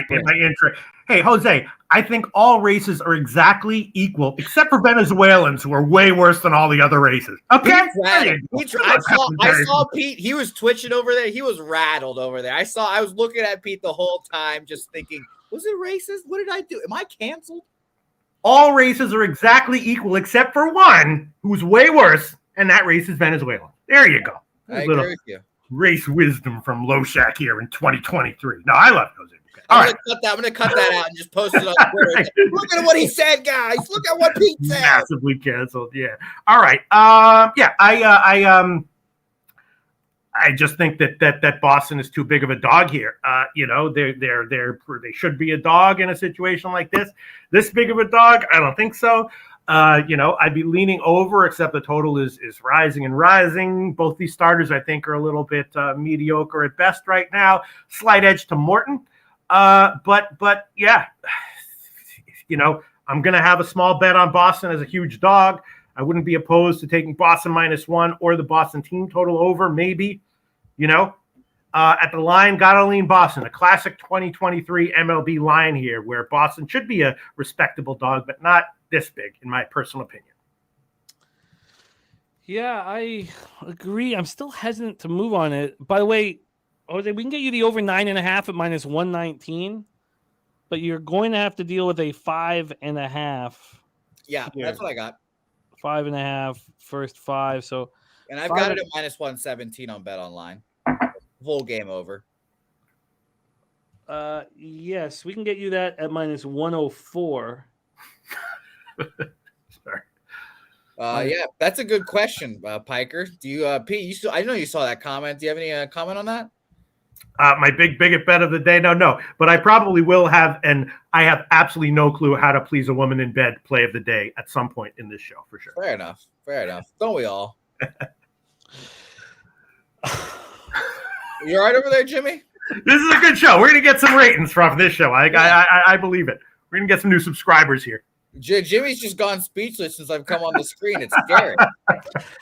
No, I'm good to go here. So we got you the first 5 over 5.5 at -104, the full game over 9.5 at -119. And yeah, I agree that this is Red Sox or pass. So if that's the case, Jose, why are you not on the Red Sox either first 5 or full game? Just out of fear of Nick Pivetta. And it's absolutely full game as well. I have made a staunch rule for myself. I cannot take the Red Sox first 5 anymore. There's just no chance you can take the Red Sox first 5 because, as you know, Jimmy, as I've said throughout this whole year, this Red Sox bullpen is actually good.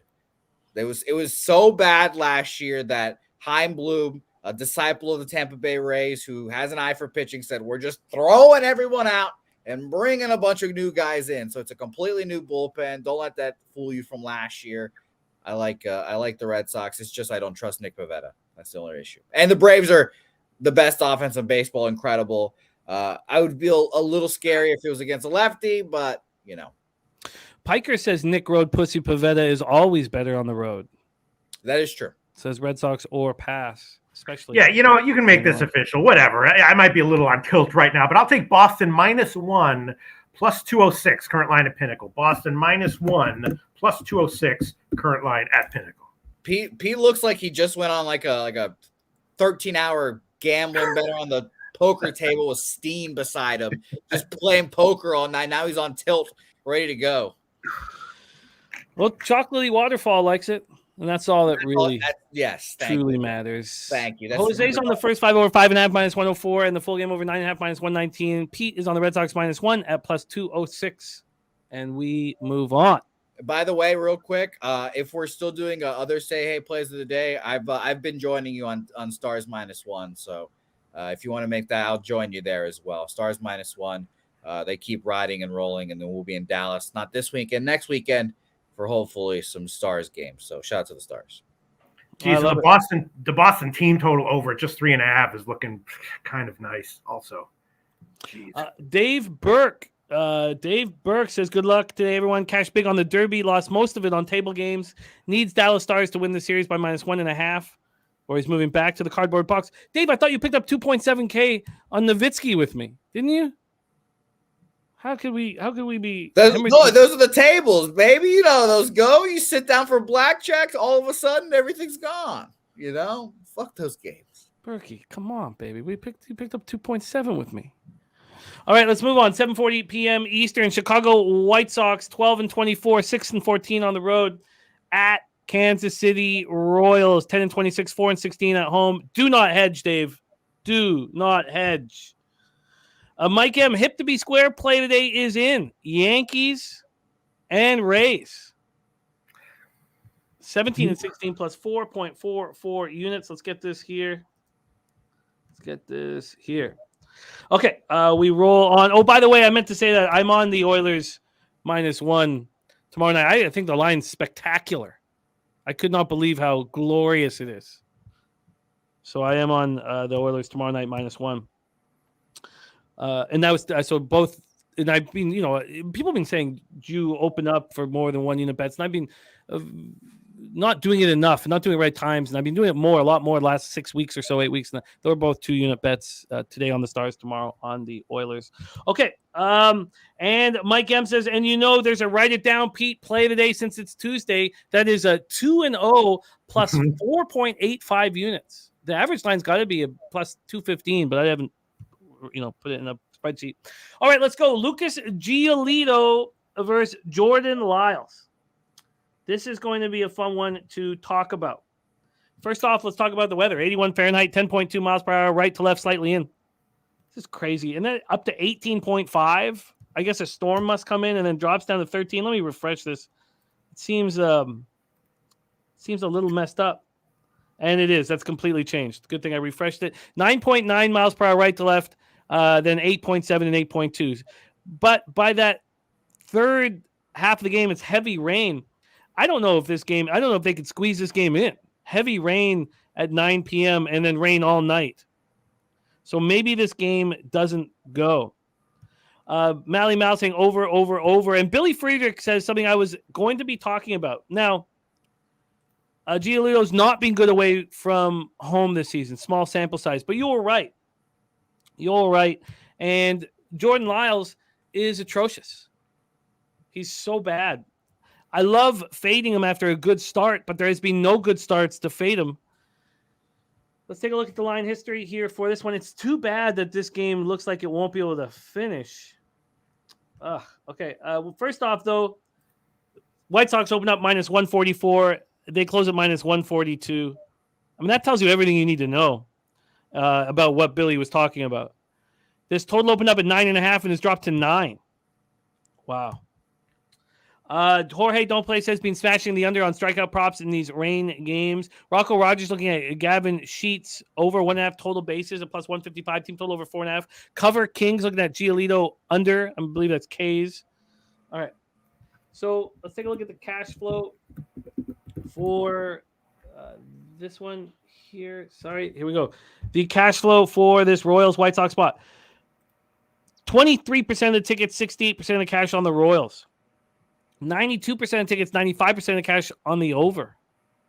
92 and 95 on the over and yet it opened up at 9.5 and is now at 9.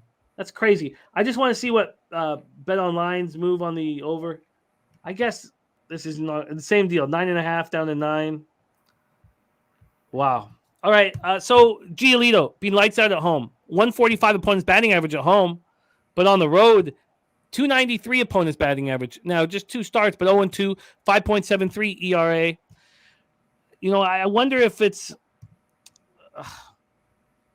too small of a sample size. He's coming off an excellent start at home against the Twins. He's a must bet at home this year. But what do we do with him on the road? And what do we do with Lyles other than fade him? Last start, 5 innings, 6 hits, 8 runs, 6 earned runs, 2 homers, 3 Ks, 2 walks, and a 13-10 loss at home to the Orioles. White Sox hitting 240, 681. Royals are starting to hit a bit, 231, 661 OPS. And the Royals bullpen's been looking a little better of late, 5.24 ERA, 1.47 whip on the year. White Sox bullpen awful, 6.37 ERA, 1.67 whip. Joe Yurkovich says Giolito is in good form. Casey offense also in good form. Yes, but that's a huge difference in road and home splits. Now the sample size is so low that maybe it could be not trusted, and I get it if it's not trusted, So there we go. Pistol Pete, I can't wait to hear your thoughts on this one. White Sox Royals. Yeah, I was on KC yesterday, which was one of my favorite plays of the day yesterday. This one, I with the weather and everything, I think I'm going to pass. Lyles, yes, is very, very vulnerable, but sometimes he has his 6-inning 4-run starts, and with the rain as a big monkey wrench, I think I'm just going to, and I don't really want to take the White Sox as a road favorite here, or Giolito is this size, so I'm just going to pass. A little bit high on the White Sox in general going forward, but not going to take them in this spot. Parlay Angels, fuck it, parlay. Play of the day is Braves, Rays, and Dallas, Seattle over 5.5. Well, I don't want the White Sox at all, and the only thing I could bet would be an under, and I can't do that. But the market is telling me that the under is ready to go. Cover King says Giolito isn't anyone he would back today. I wonder if that first 5 under is live here. Stay away from these trash bullpens. I wonder if it's live. If you had a free bet on the under, is it just something you want nothing to do with, the first 5 under, Pete? Yeah, I definitely would not take a first 5 under. That's for sure. And opened up at 5 at Pinnacle, only lasted for 12 minutes before it went to 5 or to 4.5 with all this money on the over. I guess the problem is that how can anybody trust Jordan Lyles? And all right. 4.5 is at Bet365 too. Cover King's looking at the first 3 under. No, it has nothing to do with weather, Johnny Guns. It's that, it's not offensive weather, but we know the ballpark is a pitcher's ballpark. No, this is that, do we trust Giolito enough to be decent on the road? And the market's telling us that Lyle's capable of being better here. But no, I guess I'll just stay off. If we take a look at, we'll just take one last look here, and I know that some people like Joe Yurkovich not caring about the home and road splits, and I imagine that's because he thinks that sample size is too low, and that's totally legitimate to feel that the sample size is too low. But here, Lyles at home has a lower ERA and a much better opponent's batting average than Giolito on the road. Okay, well, I just want to look at this a little further. Whether it would be, Royals first 5 or even first 5 under. It's going to take a little. Billy Friedrich just went back and reviewed the tape. Says there was no racism in Pete's intro bit. Yeah. Exactly. It says maybe an apology necessary. We need to come together as brothers and sisters in humanity, all races, except for Venezuelans. But everyone else, we need to come together as fucking brothers and sisters, all right? we move on. 7:40 p.m. Eastern. LA Dodgers 21-15, 9-9 on the road at the Milwaukee Brewers 20-15, 10-6 at home at American Family Field in Milwaukee, Wisconsin. Noah Syndergaard going up against Eric Lauer. Take a look at the line history for this one. Syndergaard, Lauer. Here we go. We have the Dodgers opening up -110. They're now -117. So there's been a 7-cent move in their direction. And of course, these opening lines are pinnacle. Total wise, it's opened up at 9. It's now at 9.5. So a move to the over and a slight move to the Dodgers. Let's take a look at the cash flow here. 63% of tickets, 62%. It just moved to 61 and 64 on the Dodgers. And then 47% of tickets, 86% of the cash on the under. 86% of cash on the under, and yet this has gone from 9 to 9.5. Confusing. Syndergaard's last start, 6-3 win at home over the Cardinals. Went 5 1/3, 8 hits, 3 earned runs. Didn't strike out a batter, didn't walk a batter. Noah Syndergaard has 4 strikeouts over his last 15 1/3 innings. That's wild. Just not K'ing anybody. Eric Lauer coming off a 7-1 loss at the Rockies. His defense let him down. 4 2/3, 4 runs allowed, none of which were earned. 6 Ks and 4 walks. 4.40 ERA, 1.53 WHIP. The Dodgers hitting just 193, 670 versus lefties. Brewers 253, 742 versus righties.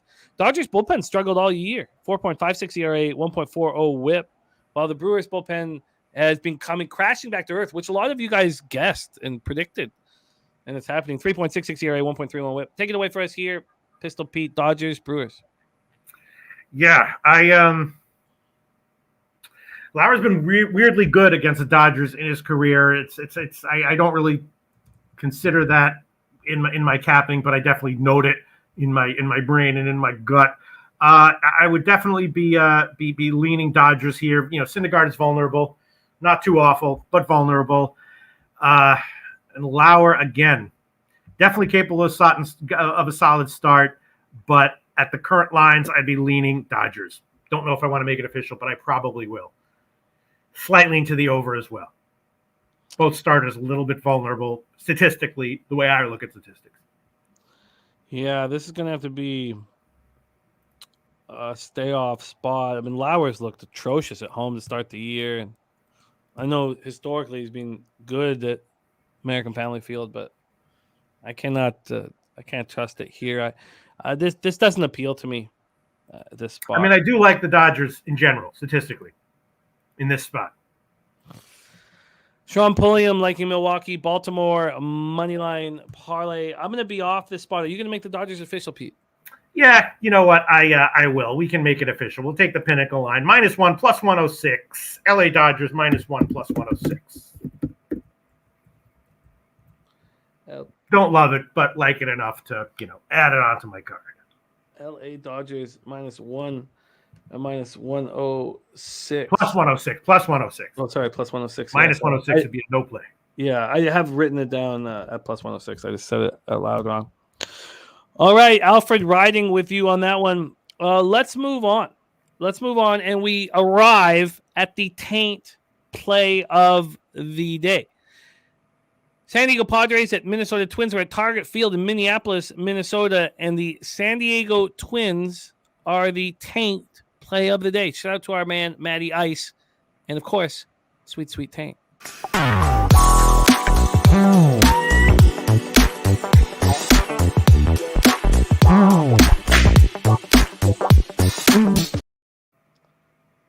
Let's get to work here and start out with the weather here in Minnesota. 70 Fahrenheit, 8.6 miles per hour right to left. Slightly out for a minute and then back to right to left. Stays between 8.6 and 6.9 miles per hour.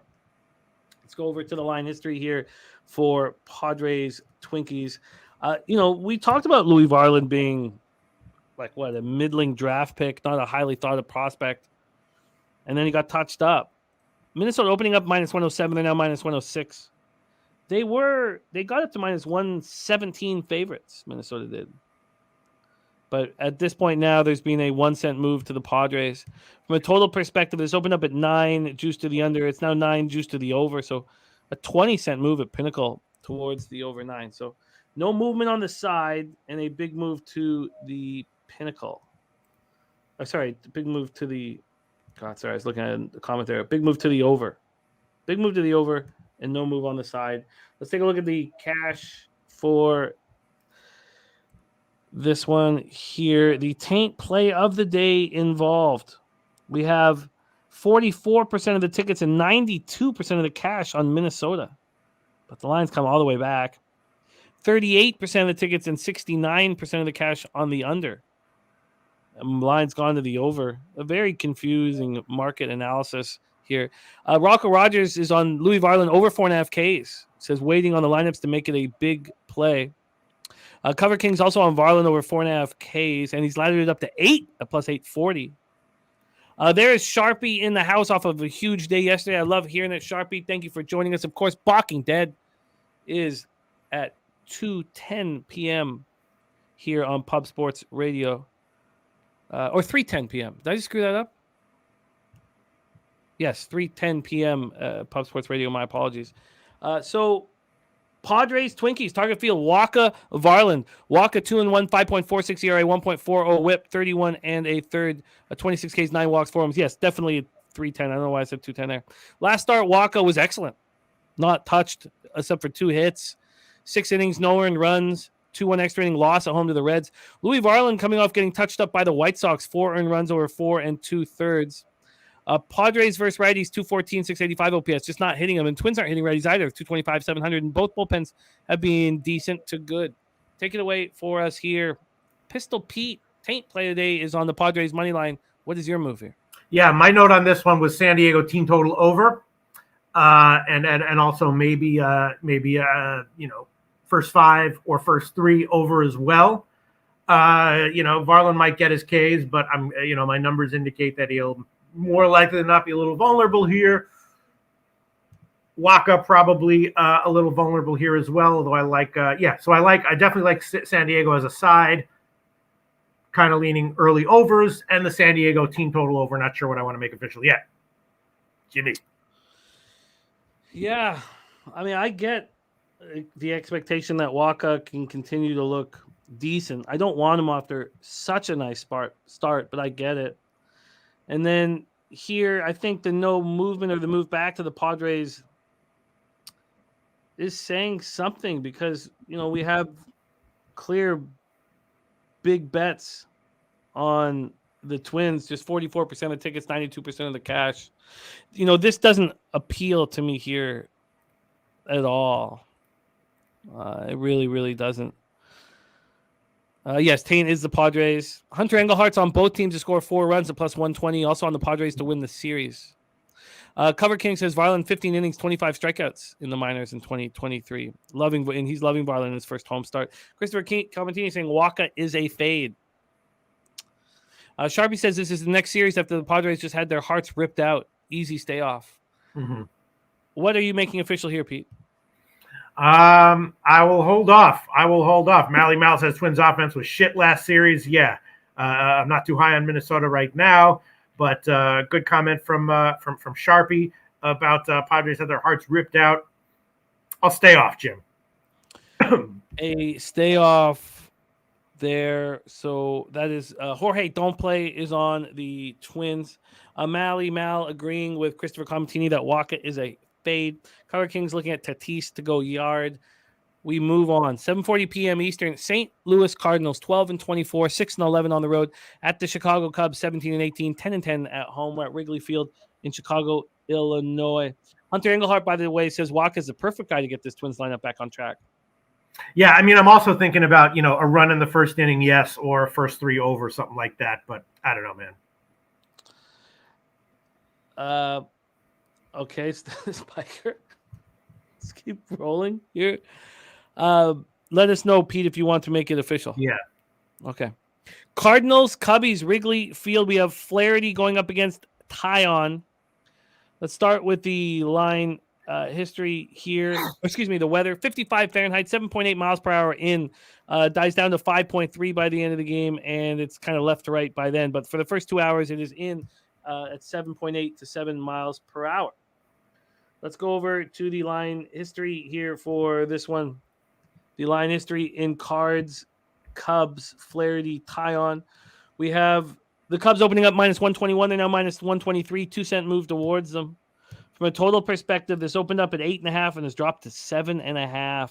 That final move down to 7.5 happened at 11:12 a.m. So a full run move to the under. So a move to the under, 2-cent move to the Cubs. Let's take a look at the cash flow and see if it correlates with those moves here. We have 50% of the tickets and 87% of the cash on the Cubs. Only a 2-cent move towards them. From a total perspective, 55% of the tickets, 83% cash on the under. Clearly an expectation that Flaherty bounces back after that debacle at home against the Angels. He only went 2 1/3, 9 hits, 10 earned runs.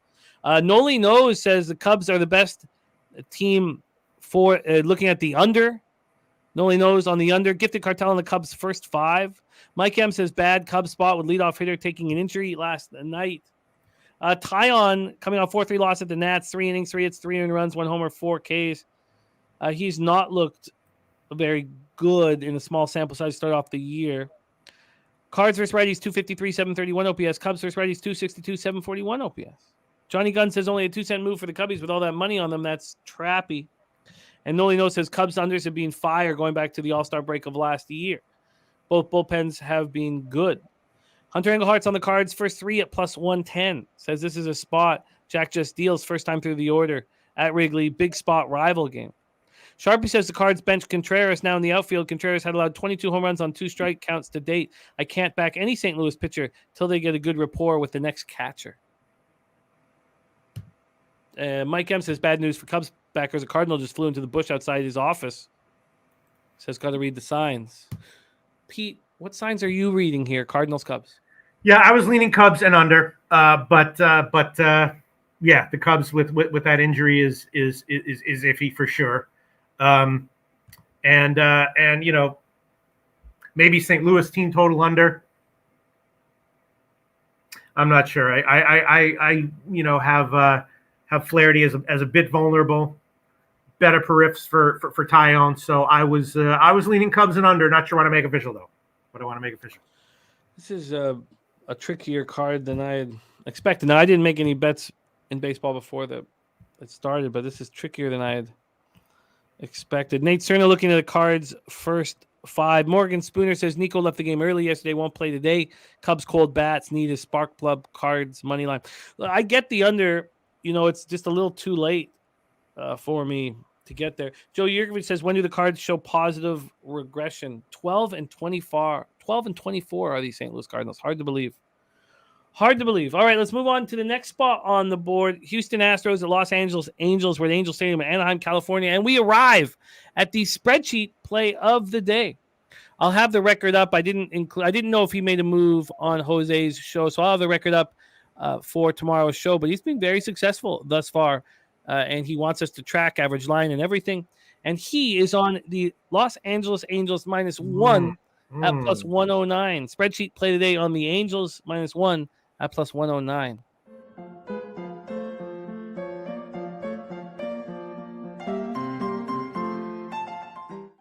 Go to the weather here in Los Angeles. 62 Fahrenheit, 11.5 miles per hour out to center, a little bit to right center. 11.5 miles to 9.7 miles out. Offensive weather, not hot, but offensive wind, I guess we could say. Take a look at the line history here for this Angels Ohtani Valdez spot. The Angels opening up -133. They're now -139. There was no real move towards them, until about 2 hours ago, hour and a half ago. There hasn't been much move at all towards the Angels. From a total perspective, opening up at 7.5 as a pick'em. There's been an 8-cent move to the over. 8-cent move to the over. Let's take a look at the cash flow for this spot. We have 64% of the tickets, 67% of the cash on the Angels, 59% of the tickets, and 95% of the cash on the under. Wow, 59 and 95, and yet there's been an 8-cent move to the over? That is confusing. Very, very, very confusing. Framber Valdez going up against an Angels team that smashes lefties, 293, 812 OPS. They smash him. His last start, 2 earned runs, over 6 innings, 8 Ks and 2 walks, 4-2 loss at home to the Giants. 2.60 ERA, 1.16 WHIP. Shohei Ohtani, 4-0, 2.54 ERA, 0.87 WHIP, 59 Ks in 39 innings. He's coming off a couple starts where he got touched a bit. He got touched at the Cards in his last start. 5 innings, 5 hits, 4 runs, 2 homers, 13 Ks, 1 walk. So he's been touched by the Cardinals and the Athletics in succession. And all the Angels backers have still cashed because the offense seems to have extra confidence when Shohei is on the mound. Christopher Comodini, that's the situation. Astros versus righties, 234, 653 OPS. Astros bullpen and Angels bullpen both been very good. Take it away, Pete. Astros, Angels. The spreadsheet play of the day is on the Angels. That's no accident. Matty Ice, taint play of the day, also likes first 5 and full game under in this one. That's no accident either. So obviously, people liking a big bounce back from Ohtani, which is, certainly would not be a shock at all to me. I'm still not sure what to make of this. Valdez is very consistent and solid, obviously. It's going to be a pass for me, although it's eye-opening. And Dabby Cab likes a bounce back from Ohtani. Spreadsheet play of the day likes a bounce back from Ohtani. Matty Ice likes a bounce back from Ohtani, but also a nice performance from Valdez. So I'm going to pass. But very interesting, the takes on this game from all the people that we listen to week in and week out here. Sharpie says Ohtani has owned the Astros going back to last year. Yeah, the market is quite surprising here. We know at every Ohtani start that the Angels are going to get bet, but we've seen 40 and 50 cent moves on the Angels. We don't see that here.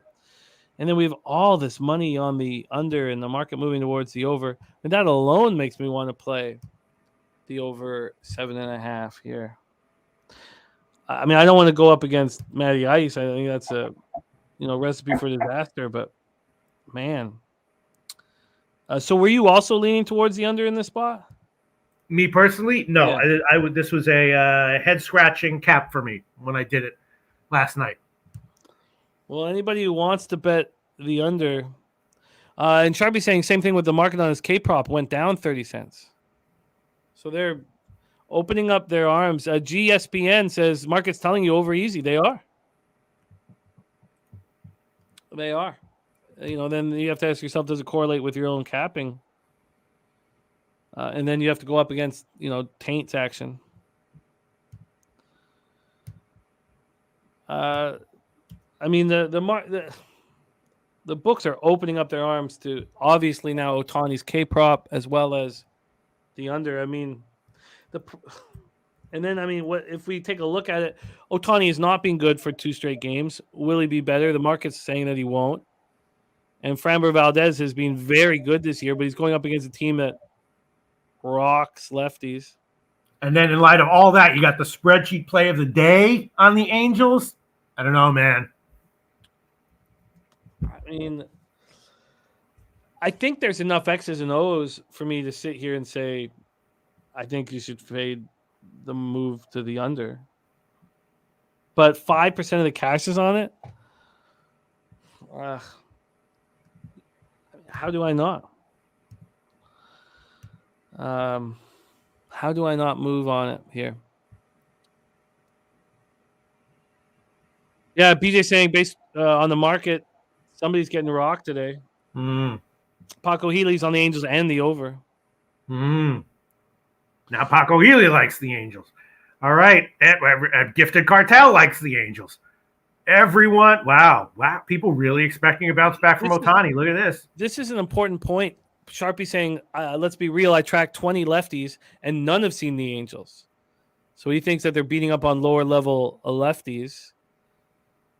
Johnny Gunn says Ohtani's slowly been getting touched. This is a regression right in front of our eyes. If you take out the name Ohtani, what would you do? You'd fade it. So I think you guys losing one hockey game.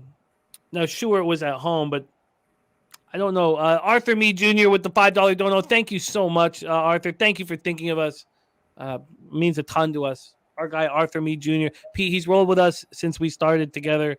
And Hell yeah. He's a great, great guy and great capper.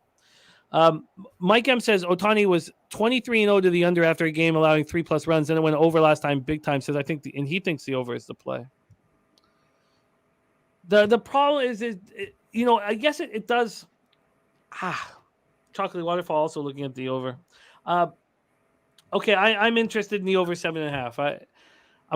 It looks like I'm not gonna have very much action on this card, and so a couple of these spots. There was one earlier. I think that I should just pull the trigger on. So the over 7.5. I'm looking at very closely.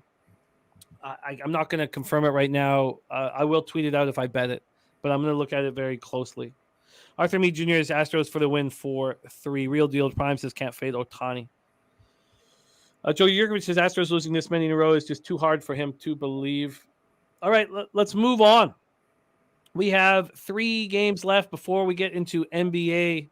Let's move on to the next spot on the board, 9:40 p.m. Eastern. Miami Marlins 17-19, 7-10 on the road at the Arizona Diamondbacks, 20-15, 11-7 at home. We're at Chase Field in Phoenix, Arizona. So first, I must find out whether the roof is open. Open, Jim. It is open. Perfect. So we have an open roof. Let's take a look at the weather in Arizona. So many games had the roof open, but the weather's been real nice there to start spring out. 88 Fahrenheit. Drops down to 81. 11.5 miles per hour left to right. Very, very slightly out. 11.5 to 9.8 miles per hour.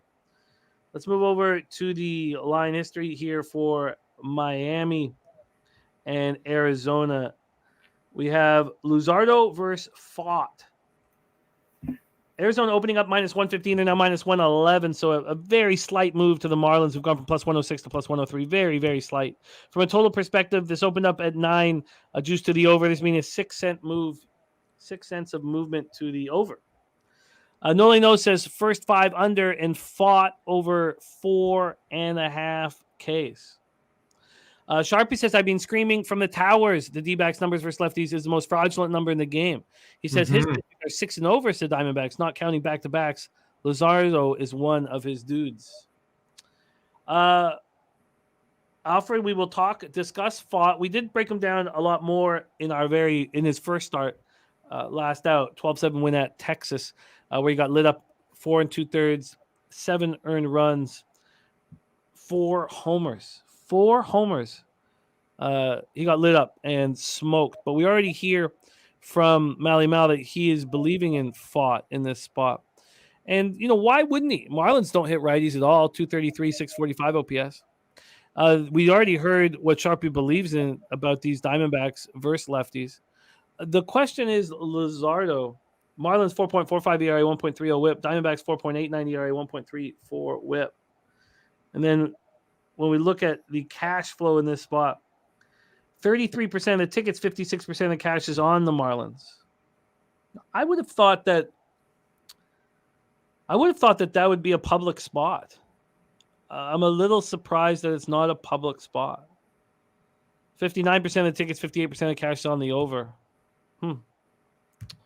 All right, take it away, Pete. I'm going to pull up Luzardo's game-to-game statistics, but take it away for us here. Luzardo versus Fought, Marlins versus Diamondbacks. This is a really tough one. I kind of like Arizona in general. I've been betting on them fairly successfully this year. At the low line, I would take him. I mean, Fought was not too bad in AAA. Crushed his first start. Should be significantly better here. And Luzardo's fine. He's just gotten hit a bit, and he'll probably get hit a bit here as well. So maybe Arizona team total over, but if Noli knows likes unders here, that I don't like it. But I was thinking maybe Arizona team total over, maybe. So I guess Sharpie, and the line, so the stats sort of indicated, but my thought was that Luzardo just looks more vulnerable than I expected. Maybe it was maybe I was too high on Luzardo. Well, no, the same thing happened to him in previous years. He was like lights out for his first bunch of starts and then regressed in a major way for an extended period of time. You know what I mean? Yeah, but look at Sharpie's got Luzardo going 6 with 2 earned runs or less today. Okay. Yeah, I do not have that kind of read on it, but we'll see. Mike M says starters coming off a loss as a favorite pitching in a non-divisional night game are 46, 17, and 3 to the under. 37.15% ROI when line is shorter than the previous game. So Yankees and Arizona fall with that. Northander says he was a little surprised to see a 5 total here, first 5. And Sharpie says, can you give the Braves credit who ran Garrett Braxton for 11 runs? Yeah. All right. So Cover Kings on the other side thinks that Luzardo's vulnerable. I guess there's just too many question marks here for me. You know what? I'll throw on Arizona money line as an official play. Let me see. You can give me minus 111 current line pending. Oh, minus 109. Here it is. I'll take that one. Arizona minus 109. Maybe I should go for the minus 1. I don't know. No, I'll just take Arizona minus 109. Sorry, full game money line minus 109. Arizona. Rocco's saying that Angels game total has already moved to 8 at DraftKings. Sharpie says Luzardo's seen the Braves 3 times in the last 10 games, and they kill lefties.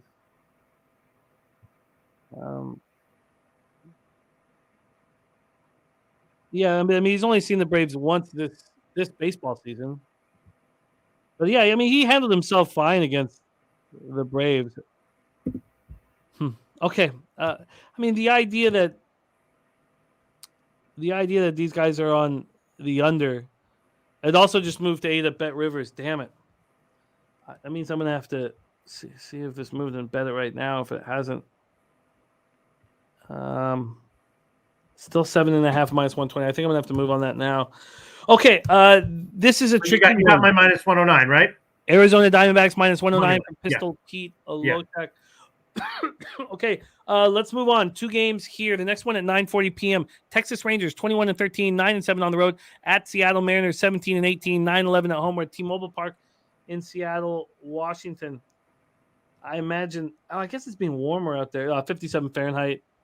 I never know when it's right around that temperature if they're going to keep the roof open. I used to think that anything under 60 that they wouldn't, but they have in the past at times. So. I don't know. 6 miles per hour left to right. I guess, the weather isn't too big of a deal if it is open. Let's take a look at the line history here on this one. Rangers, Mariners, Heaney versus Kirby. We have the Mariners opening up at minus 153. They're now minus 155. 2-cent move towards them. From a total perspective, it opened up at 7.5 juice to the over. It's now juiced heavily to the under. So we have a big move to the under, and then just 2 cents of movement towards the Mariners. Let's take a look at the cash for this one. 38% of the tickets, 74% of the cash on the Mariners. So the Rangers are a public team. You have 74% of the cash on the Mariners, but the line's not moving towards them. Then 51% of the tickets, 74% cash on the under, and that's the move. It seems that's the move. Andrew Heaney coming off getting lit up. 6 earned runs, 3 homers, 12-7 loss at home to Arizona, but the Mariners don't hurt lefties. 197, 616 OPS. Kirby coming off a good start against the weak hitting A's in the pitcher's ballpark. 7 innings, 7 hits, 3 runs, 1 homer, 2 Ks, 1 walk. And the Rangers are hitting righties. 261, 779 OPS. They've been impressive against righties, and both bullpens have been very good. And this Seattle bullpen's getting better and better and better.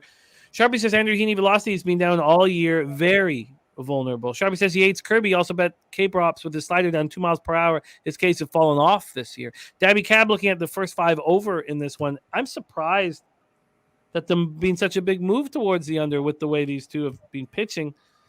Let's hear what Pistol Pete has to say. Take it away, Rangers, Mariners. Yeah, another team, the Rangers, that I've just been, even in not necessarily great spots for them, they just seem to be undervalued, and this is another one. Kirby overall pitching very well, but Texas dangerous offense. This is going to be a tougher, assignment for him. And Heaney is no great shakes necessarily, but Texas, I just don't see him. I was on Texas yesterday, right when they were a big dog and scratch out a win. Once again, I could be wrong, but just not seeing Texas as justifiably this big of a dog here. Rocco Rogers on the Rangers plus 155. Yeah, I get it. The only drawback is that, it's a public spot with a small amount of money on it, which will keep me off of it. But If it was the other way around, I would be joining you. So, Joe Yurkovich just locked in the over 9 in Miami, Arizona. Piker says this should be closer to Seattle at -110. I don't remember a card being this tricky as we walked all the way through it. There's just not a lot that's correlating in the right way for me, which is okay. Is this something that you are going to make official, the Texas Rangers, Pete? Maybe. Let me just think about it for a second. I mean, yeah, let me get into it. I think I am gonna make official running first. Yes, in the Dodgers Milwaukee game. We'll talk about that in I'll quote a line for you and we'll give that one. But yeah, this is it's definitely Rangers or pass for me in this one. Let's lock the YRFI here in that. Yeah, I'll quote a line for you on that one in a bit. Let me shop around a little bit, but you can write that down and I'll quote a line for you. Sounds good. Joe, you're saying the lines are getting sharper. I mean, last year when I was on that, giant run the last 2 months of the year, we were destroying baseball, and on Twitter, everyone's saying, "Oh, lines are too sharp. Lines are too sharp." So I just think this is a tricky setup. But I mean, obviously the lines get sharper as the year goes on, but that doesn't, our ROI goes up as the year goes on, at least over the last 2 years. So, all right, let's move on to the final game here and then do a once over before we get into NBA. Hoping that Wam Bam is joining us. I've not heard from him, but he should be joining us here. 9:45 p.m. Eastern, Washington Nationals 15-20, 9-8 on the road at the San Francisco Giants 15-19, 9-9 at home. Yeah, I think it does help. I guess that's an interesting angle. It probably does make sense for the way I'm capping things, Joe. By the way, Jose, can you reach out to Wam Bam, make sure that he's good to go for us? We're at Oracle Park in San Francisco, California here for this one. Let's take a look at the weather. 56 Fahrenheit, 14.7 miles per hour to right center, between 14.1 and 14.7. The weather swirls, and I don't think it's too much to worry about in the pitcher's ballpark and the wind blowing out to the deepest part of the field. Let's take a look at the line history here for Corbin versus Webb. Giants opened up -220. They're now -237. There's a 17-cent move towards them. From a total standpoint, this opened up at 8 and is now 8.5. Piker says the market's finally caught up with Pat Corbin. There's no positive EV to be found with this line whatsoever. Nate Cerna leading to the first 5 under.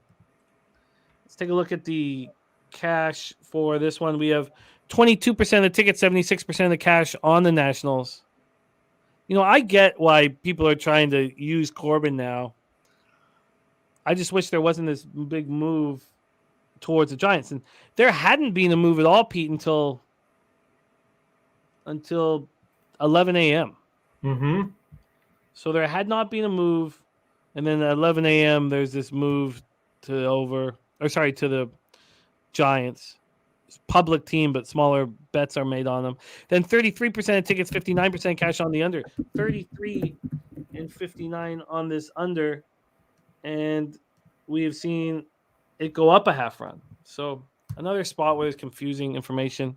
Patrick Corbin coming off a nice start at home. The question is, can you trust him on the road? At home, 7 innings, 3 hits, 2 earned runs, 6 Ks, no walks, 4-3 win. Because I said that to Piker. I was like, Piker and I had the conversation about Corbin here on the show a couple weeks back, and I was like, I'm looking to bet on Corbin. Logan Webb coming off a nice start at Houston. It was on the road. He seems locked in right now. Nats versus righties, 241, 642 OPS. Giants versus lefties, 231, 650 OPS. That number has improved quite a bit over the last little while. Nats bullpen, 4.33 ERA, 1.3 a whip. And the Giants bullpen continues to be vulnerable. Take it away for us here, Pete. The final game on the card, Nats, Giants. I'm going back to the well one more time, Jimmy the Bag. One more time. San Francisco Giants, first 5 innings, team total over 2.5 -115. 2.5 -115. Sure, Corbin could come in and chuck 5 innings and give up 2 runs or fewer.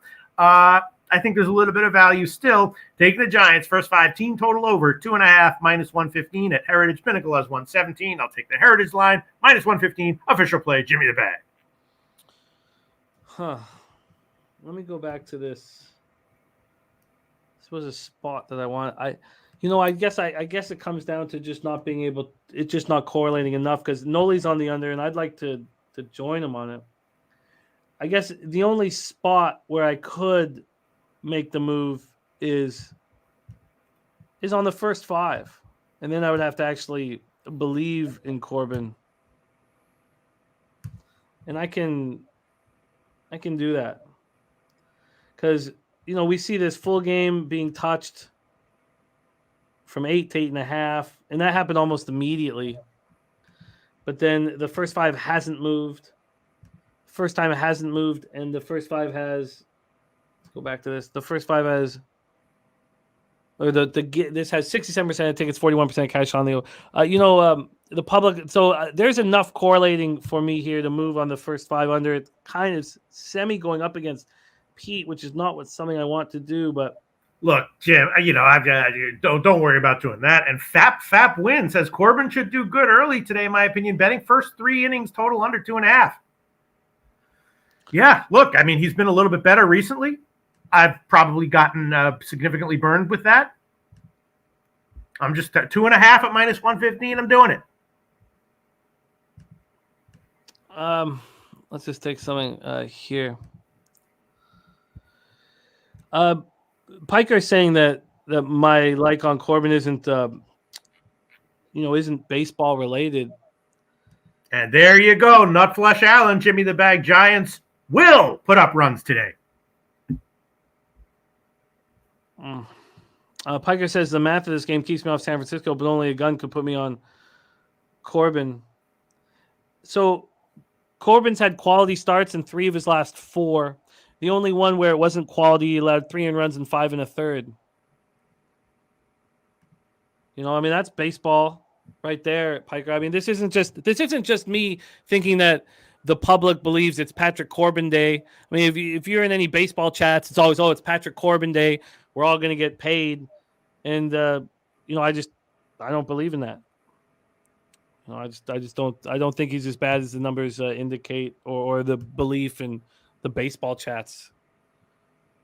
So I want to put my money here, where my mouth is. So I believe in Logan Webb.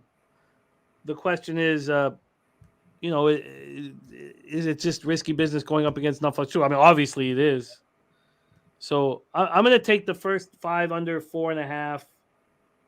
I'm going to lock that in. So let me get this up here. Sean joining me on the first 5 under.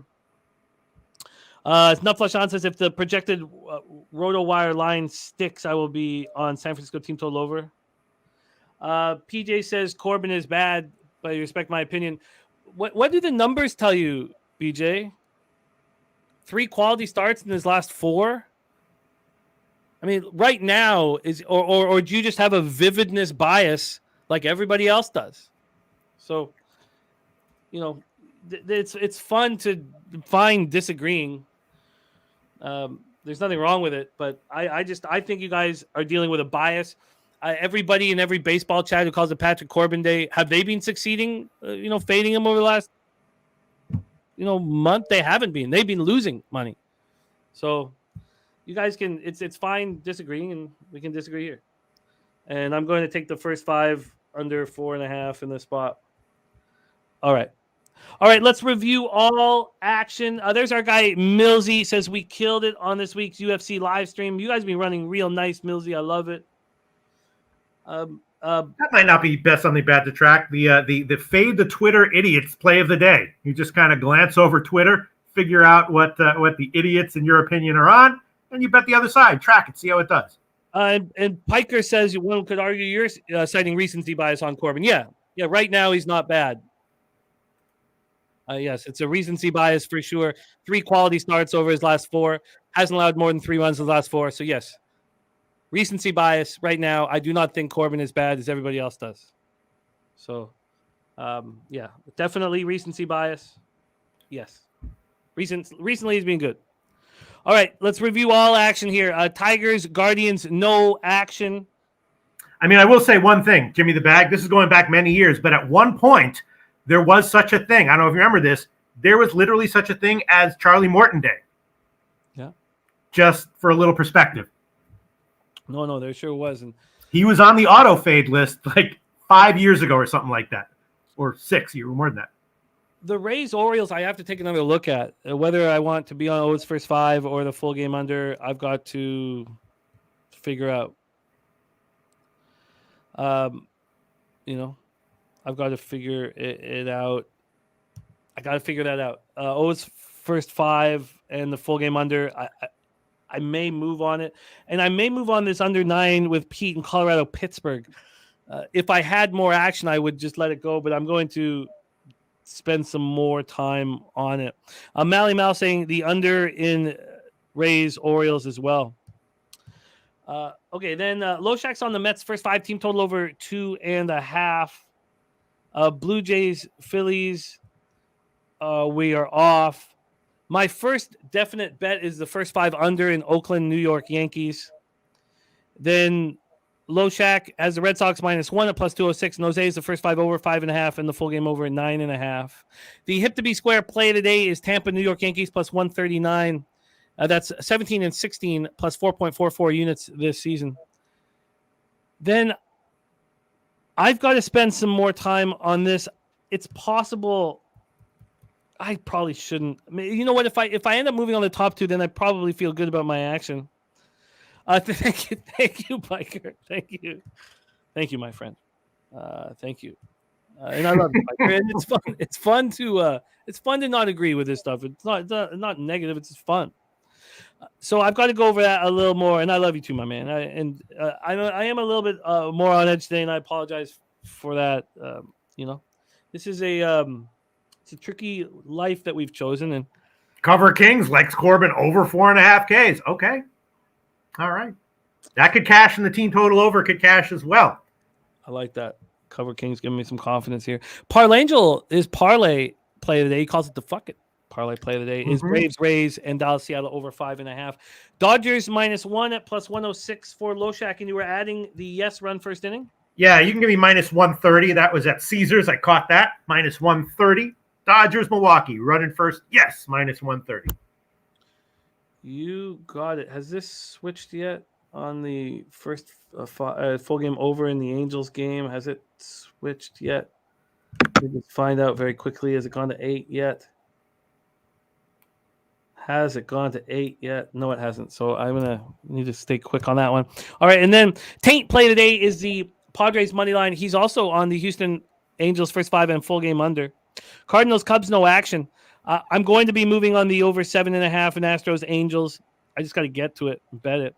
Loshak's on Arizona -109. Rangers, Seattle, we stayed off. And Pete's on the Giants first 5 team total over 2.5 -115. I'm on the first 5 under 4.5.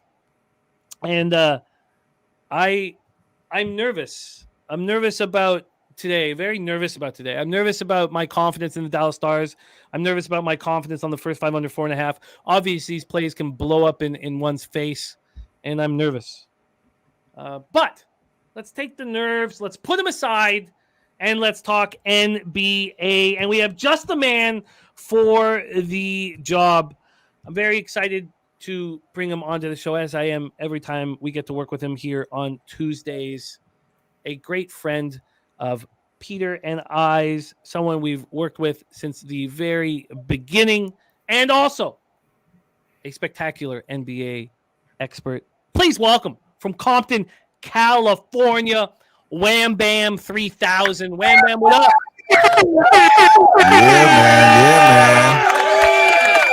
I feel good, bro. Happy to be here, man. Appreciate it, bro. Appreciate the introduction. What's up, Pete? Man, what's going on? It's going okay. It's going okay. Check out the look today. Not bad, Trot Wham, right? Not bad. That's a nice little look, you know? Love it. Very, very swaggish. Yeah, street urchin-y. Shout out to the chat. Street urchin realness today here at Pub Sports Radio. Nice. I like that. I like the look. It's fire, bro. Fire. Thank you. Thank you very much. I knew you'd appreciate it. Wam Bam 3030. We have Nasty Nate coming in and already giving us the Boston Celtics trifecta. Of course. We have BJ already moving on the 2-team parlay, Celtics money line and Nuggets money line. And this is a big boy bet for our guy BJ. 4 units, and his units are 2.5 times the size of mine. So a 4-unit bet is $2,000. It's a big boy bet. Let's discuss this spot right now. East semifinals, game 5.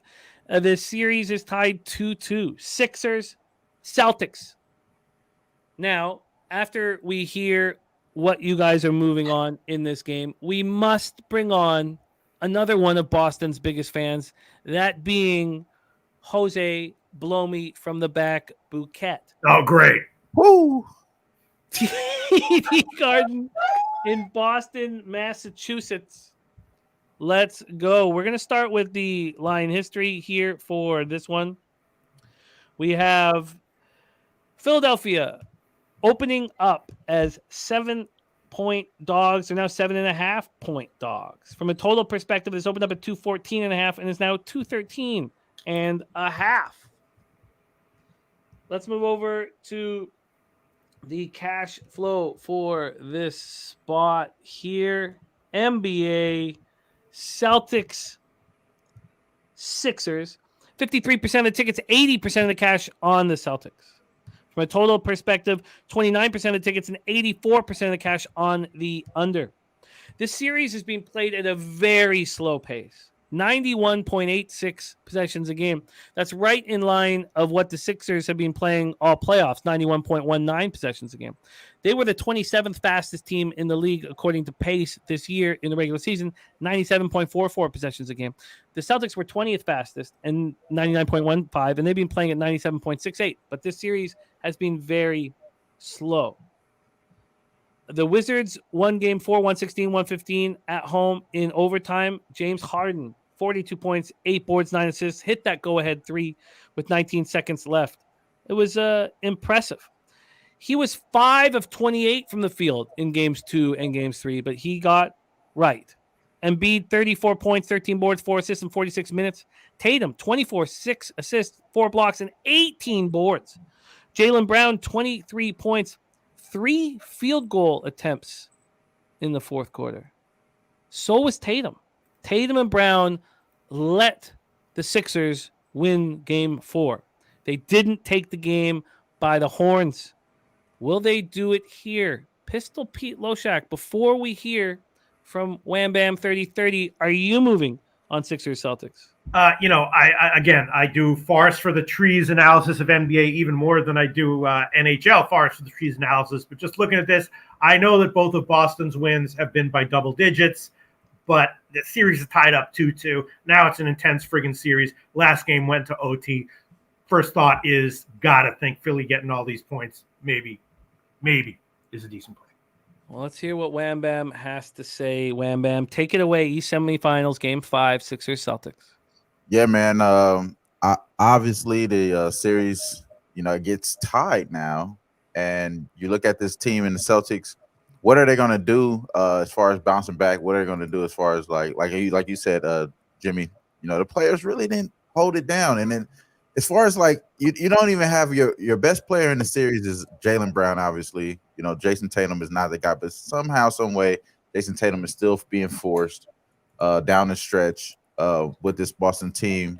So for me, I'm thinking I don't want to take the 7.5 just because I think it is a trickier game than it is. It's obviously a best of 3 series from here on out. The 76ers obviously know that they have to go all the way in with I feel like they have to go all the way in with James Harden, which they have been. He's already leading. Now he's leading the team in points. 28 points is averaging so far now with that explosive game that he had last game. Explosive game that he had in game 1. I think he has to continue to play like that.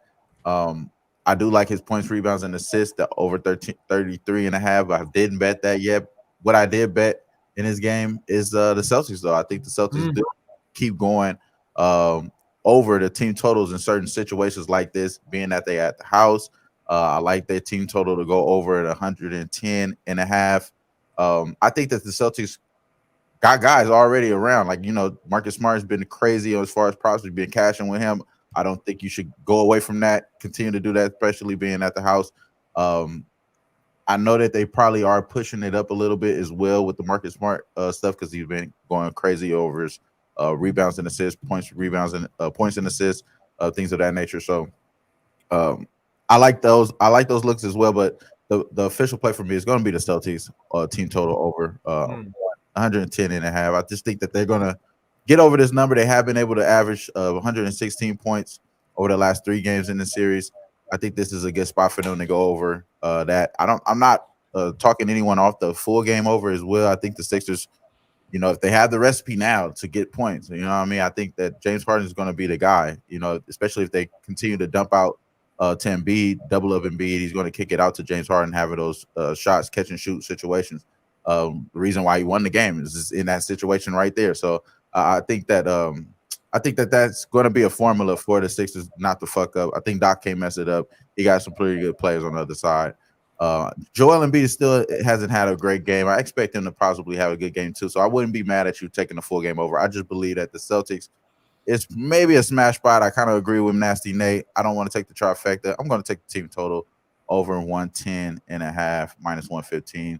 If we get better than that, then that's solid. But that's what I got at. Mally Mal's been loving the over since this show started. I don't. I bet the game 2 under, and I think this falls under the exact same. I doubled up on the game 2 under, first half and full game. So I think a lot of the similarities here, and if that's the case, I should bet the Sixers team total under as well. I don't like betting dogs at this number on the under, but that's what I should do. I should bet first half under, full game under. This is just playing at too slow of a pace. It's just, and so again, you have to get efficiency from the Sixers, and if you get efficiency from the Sixers, this game goes over. If you don't get that efficiency, then they score 87 points and this game flies under like it did in game 2. So I am going to be betting the under. I'm just wondering now whether I double up on it because I don't think there'll be that efficiency in such a high-intensity game, personally. But let's continue to discuss it. Let's bring on the star of the blow me from the back today. Jose Sweet Tea Tits Bouquet. Talk to us about your feelings in game 5. Are you betting it? And what are your thoughts? 7.5 is steep. 7.5 is steep, but I know who's not showing up today. One James Harden. I did this the last time. The 76ers won game 1. I believe it was with one Billy Brisbane on the Thursday show, betting with Bouquet. I went bang, bang, cash both. James Harden, points under, Celtics first quarter. Easy money. James Harden, I know he's a baby back bitch. He's mentally weak. He's got nothing in his pants. Congratulations. You have a good game amongst your home fans. Good job. Jaylen Brown admitted he fucked up. You know what, Jaylen Brown? I can do the math. 3's more than 2. When you're up 2, maybe you shouldn't give up a 3. I don't know. Jason Tatum, maybe you shouldn't stick your thumb up your ass for the first 10 seconds of the shot clock and, take it too long and then pass it out to a Marcus Smart with fucking 0.2 seconds left on the clock. Maybe you shouldn't do that. Joe Mazzulla, maybe you should call a timeout. I don't know. You don't have to now, Joe. Did you call a timeout at home with your wife? Did you lose the last one there? I don't know. Did he call a timeout getting choked out in judo? Who knows? The 76ers didn't fucking win that game. The Celtics just fumbled the bag. And that's good. And that's even with the 76ers blowing a gigantic lead during that game. The reason they got that big lead, Jaylen Brown, 2 immediate fouls. They had to take him off of fucking fat boy James Harden. It's just the Celtics will win this game. 7.5 is steep. I'm not going to lay the 7.5, but I know James Harden's not showing up tonight. So give me the fucking Celtics first quarter. James Harden under points. No problems here. Wow. With all of this insight, Pistol, what's your thoughts? Well, first of all, Jose, in 2023, we don't punch down and make fun of mentally weak people, okay? In, 1995, sure. In 2023, we don't do that. All right, Jose Bouquet, we're not going to cancel you for it. We're just going to give you a warning. I don't know. 7.5 seems like a lot of points. I do trust Jose Bouquet. If he says Harden doesn't show up, he seems to have a good read on this one. I think it's gonna if it cashes, and other people were saying that Boston's going to start out strong. But if it cashes and I don't make it official, I'll be frustrated. I'll take the bet online line. I'll take the Sixers first half plus 4.5 minus 105. It feels like the series has switched to being super close and competitive. And if it loses, that's okay. Bet online has Sixers first half plus 4.5 minus 105. Sixers first half plus 4.5 minus 105. Celtics first quarter, I'll line shop there, but what's the Harden under points prop? 21.5 at under is minus 104 at our friends at Bovada. It was the same points actually as the game 2 as well. And I said then, I was like, wow, that's a little low. I was like, oh, fuck him. I don't care. I'm betting the under still. He's not going to do shit. Jaylen Brown's going to put him in prison. He's going to go to the federal penitentiary. Jesus. That's crazy. Well, I mean, and we all know what fucking baby back bitch Joel Embiid does. Average Al Horford puts him in a fucking mental facility. It took PJ Tucker coming in and yelling at him point blank, stop being a coward and shoot the basketball for them. PJ Tucker should win the MVP of this damn series. The and one yelling at Joel Embiid. That's the fucking most useful thing anyone on the 76ers has done in the last 3 years. If PJ Tucker was around for Ben Simmons, maybe they still have Jimmy Butler and fucking Joel Embiid instead of baby back bitch there too. Wam Bam, put a bow on this breakdown. I'm going to be on first half and full game under in this one. Lou Chase Fox agrees with it. He says, preach one hole, Celtics team total over. I'm on that. That's the closeout for me, man. Team total over. The Celtics, I just think that they bounce back here, take the lead, and maybe not even cover the game, though, because I do think it's going to be competitive, like Pete is saying. So team total over, Celtics 110.5. All right, everything's coming together. Boston team total over. Mally Mal loving the over. I'm on the other side of the full game total and first half total. This is so much like game 2 to me, and there's pressure here. There's pressure. This is going. The market's moving this towards the under when 71% of the tickets are on the over, but just 16% of the cash is on that over. And also, I know a lot of very good cappers were on the under in game 4. And that was going to, correct me if I'm wrong, Wham, that was going to go over even if it didn't go to overtime? I believe it would have. Let me double check because I didn't have nothing on that total, bro. By the way, just a quick mention while you guys are looking this stuff up real quick. I just want to say that I think I told Wham and you guys all that Celtics Lakers has been written in the stars since this playoffs has started. And if it is Celtics Lakers, I'm going to be needed to be held in somewhere. I'm going to be an insane person for that week. And I'm going to be very out of pocket. So I'll apologize now, Wham. But when I'm saying these things, just know I'm not apologizing. And I think, it needed overtime. It needed overtime. It looks like. It didn't. 214. It depends where you got it. It closed at 213.5 at most books. So it was right. Very, very, very close. Depending where you bought it. But all right. Collins Clip says, Jose, you're absolutely tripping. Says Denver is your champion this year. Joe Yurkovich with me on the under. I'm first half full game under. Wham Celtics team total over 110.5. Pistol Pete Sixers first half plus 4.5. And Jose is Celtics first quarter minus 2.5. And Harden under 21.5 points at minus 104. And Jose, can you move your head a bit so we can really see Embiid sobbing? There it is. Yeah. You know where this picture's from, Jimmy. Oh yes. Yeah. Air Fucking Canada broke Center. him. Broke his ass. That's what they do. The 76ers fold like pancakes, man. Doc Rivers, let's all believe in Doc. He's going to win a series, right? Let's all believe in James Harden. Joel Embiid, he's out of shape all the time. He's fat. He's a sprained knee. Let's believe in these guys. Before you go, how do you feel about the Heat matchup?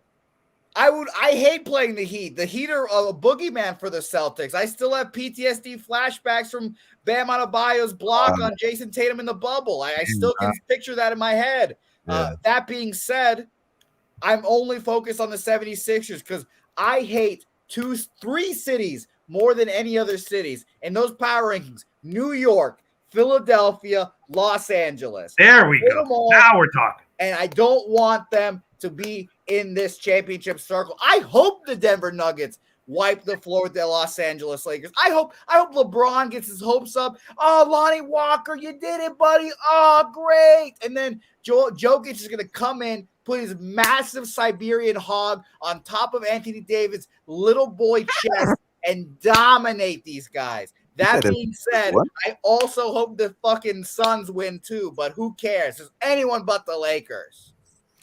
Jeez. We'll move on. Okay. We move on to game 2 of tonight's NBA action, 10 p.m. Eastern. West semifinals game 5. Series is tied at deuces. Suns, Nuggets at Ball Arena in Denver, Colorado. Take a look at the line history for this one and the cash flow.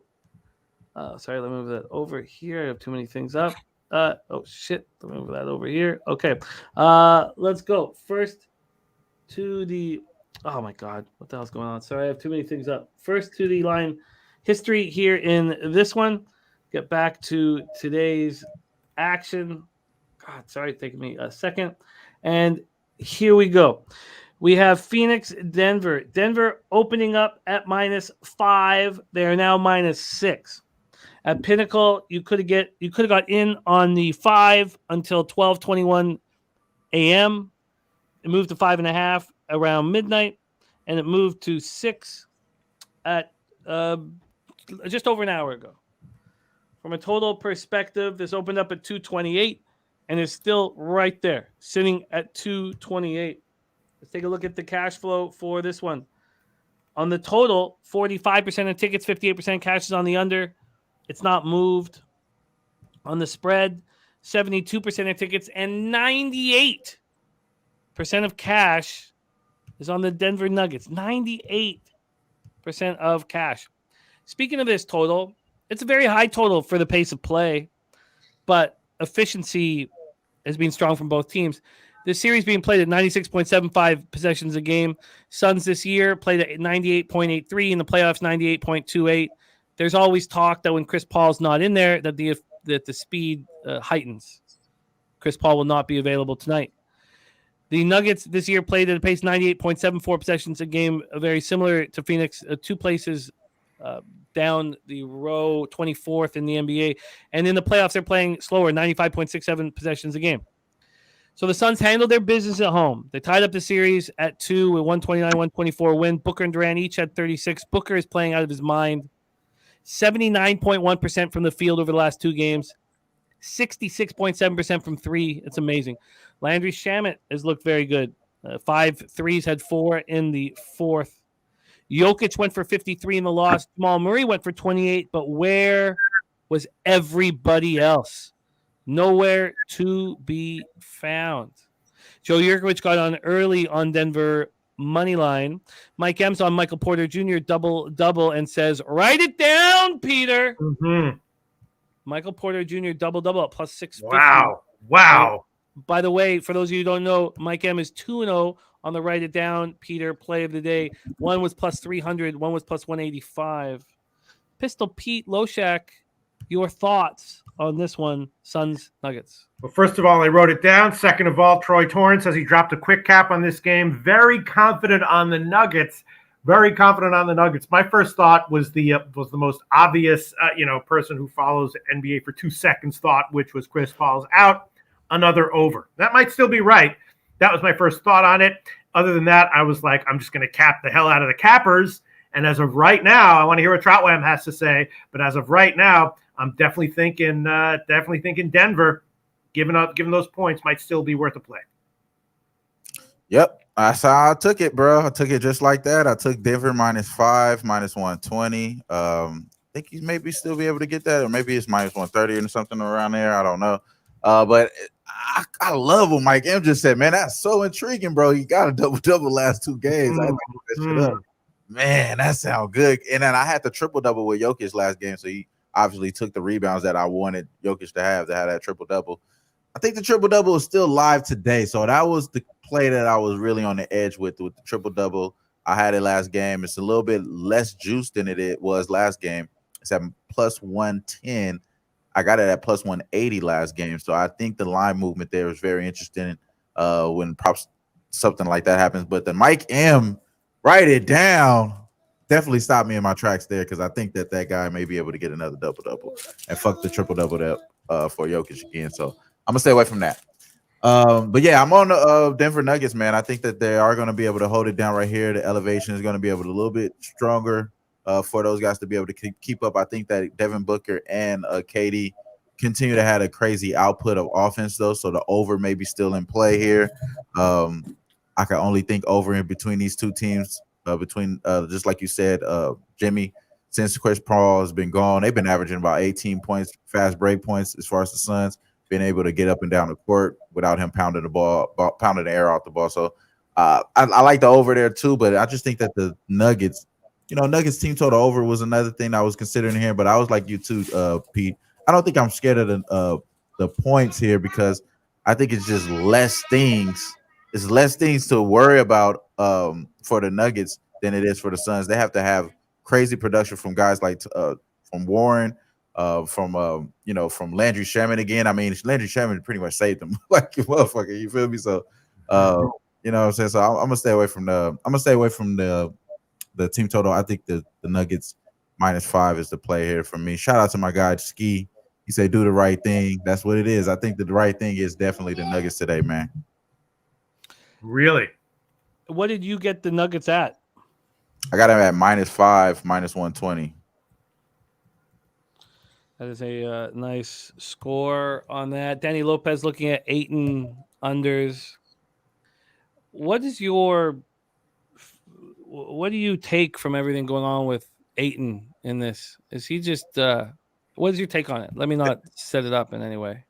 No, you don't have to. I mean, people already know in the chat, man. Y'all follow me on Twitter. Y'all hear me on the pub before. Y'all hear me on Who Bangin'. I talk about Ayton being a layup boy, a no dunk Don. He actually dunked the ball last game. Quite interesting here. Ayton, he's never going to show up for you. I feel like the situation with them having to sign him because of the restricted free agency and the Pacers just offering a crazy amount of money to them, Tim. I think that kind of like showed that they kind of really didn't want to pay him. They really didn't want to do all that. They kind of got forced to it. So he don't want to be there either. It's kind of shown, bro. Ayton is a layup boy, man. I'm sorry, y'all. People have been trying to stick up for him too, bro. You just see him.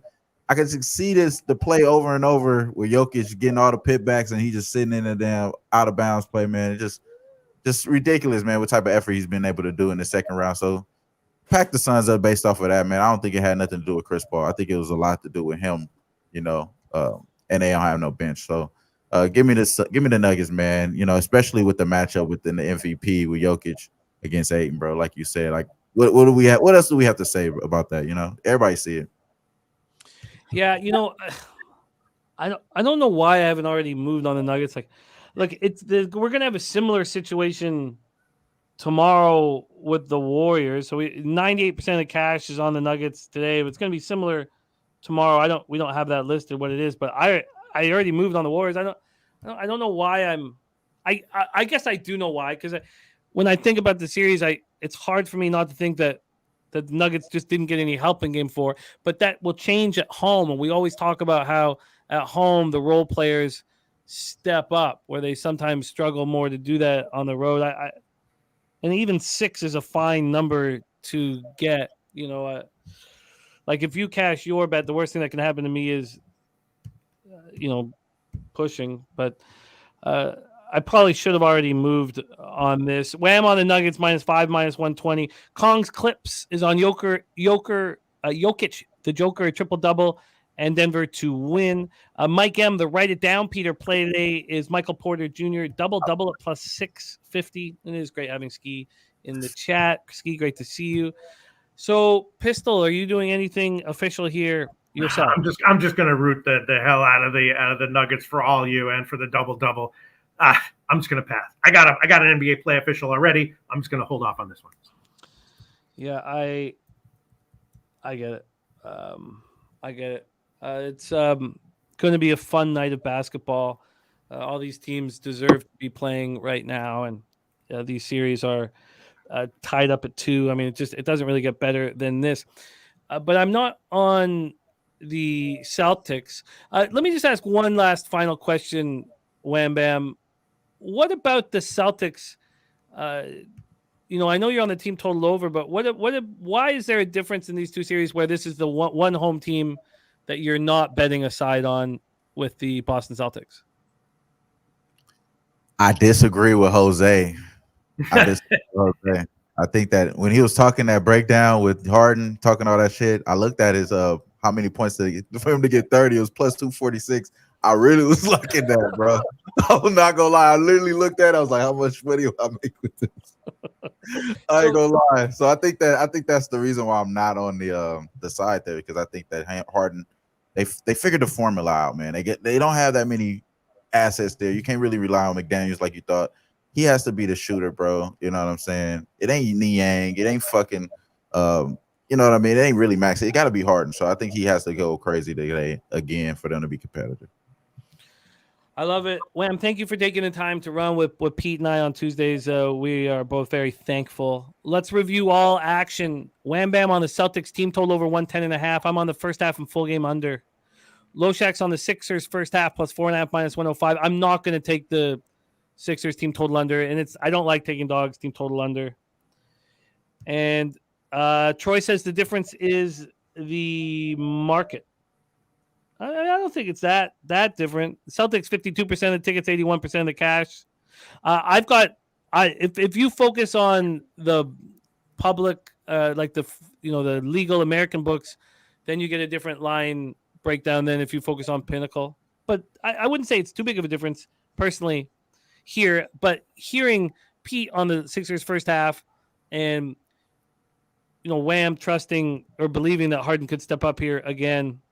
I'm comfortable where I stand. I do truly find this very similar to Game 2 when the Celtics' defensive intensity was heightened and the under cashed easily, even though the Celtics put up, I think, 121 or something in that game. We have BJ on a best bet 2-team parlay, Celtics money line, Nuggets money line for a big amount of cash. There's our guy Topset in the house, and Piker says he's heavy on the Harden over 30. So yeah, that was funny to me. Okay. All right. I feel you, Troy. And Joe Yerger says you can use the -1 run line calculator on Porter rebounds over 5.5 minus 195 and the double plus 650. You get plus 254. Plus 254. North Ender says he thinks they're going to see a lot of Landale today. A lot of big Jack. So that is Wham is on the Nuggets -5 at -120. I think I'll move on to a -6 here. I agree with this spot of the Nuggets role players stepping up. What was the big problem in Game 5? Game 4 won't be the big problem in Game 5, I guess. Michael Porter double plus 650 is the Mike M. Write it down, Peter, play of the day. And that is our NBA for today. Wham Bam, thank you for making the time for us. Please follow Wham on Twitter.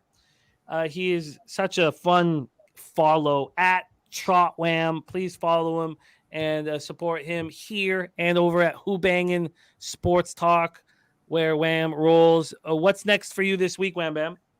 Yeah, man, we'll be back on here on next Tuesday, of course, and then you can catch me on Who Bangin' Sports Talk.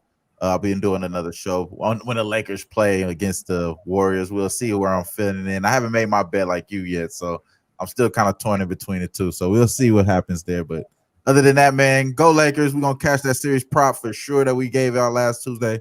And today we're going to cash today, man. That way we get back in the black, bro. I love it. There he is, Wham Bam, 30-30 in the house. Pete, another Tuesday in the books. Really fun rolling with you. Let's review all action here on the show. We have some plays of the day from our friends and colleagues. One from Spenny Penny Bombs. He is on Carolina first period money line, Carolina money line. This is all NHL. Jarvis over a half point, and Jarvis a goal. And then on the other game, Dallas first period -half plus 175. Dallas money line in regulation. I love that he's with me here. Now, Spenny was game 3 on the Kraken, so he did a great job there. Jamie Benn over a half assist to plus 140 and goal plus 325. Justin McElvey stacks play today is the Blue Jays plus 118. Loshak's on the Hurricanes first period at plus 120. And I, of course, I'm pretty heavy on the Stars -1. Ron Crawford is on the spreadsheet. Play today is on Dallas as well. And I feel like I've got more than just money on it because I keep breaking down one single angle in this series, and I don't think I'm over believing in the angle. I don't think I am. I think Seattle's that good of a hockey team, but they can't be so good that they can get possession 1 out of 3 faceoffs and win the series. In MLB, I've got some decisions to make, and I'm going to make them now. I have a little bit of time here. The O's first 5 in the full game under in Tampa, Baltimore. I need to study more. Loshak's on the under 9 here. My heart is with Pat Corbin today, Piker, but not as much as with Dallas. But you're right; those are 2 spots that can be possibly embarrassing. Cover Kings best bet: Brown over 24.5 points, and loves the Celtics parlay with it. Yeah, we know if the game is tight in the fourth quarter that Tatum Brown are going to end up with 6 shots. Loshak's on the under 9 in Colorado, Pittsburgh. I'm very interested in it, so that'll be the next thing I do. Loshak's on the Mets first 5 team total over 2.5 -136. He's off of Jays Phillies. He's on the first. Oh, I am on the first 500. I haven't bet this yet. First 500 in Oakland, New York. I will be on it. Jose's on the first 5 over 5.5. Full game over 9.5 in Boston, Atlanta. Loshak's on the Red Sox -1 at plus 206. The hip to be square play of the day is Tampa Bay Rays, New York Yankees at plus 139. And that hip to be square play today is up 4.44 units this season. Royals first 5 and the first 5 under. I need to study longer. I'm certainly not going to be on both. Maybe I'm on neither. Maybe that's the one that I might let go. Parlay Angel gave us a fuck up parlay play of the day. That's Braves, Rays, and Dallas, Seattle over 5.5. Loshak's on the Dodgers -1 at plus 106. Yes, run first inning at -130. Matty Ice Taint play of the day is the Padres money line. He's also doubled up on Houston, LA first 5 and full game under. That's an over bet for me. That Houston, LA just a full game. Cardinals, Cubs, we stayed off.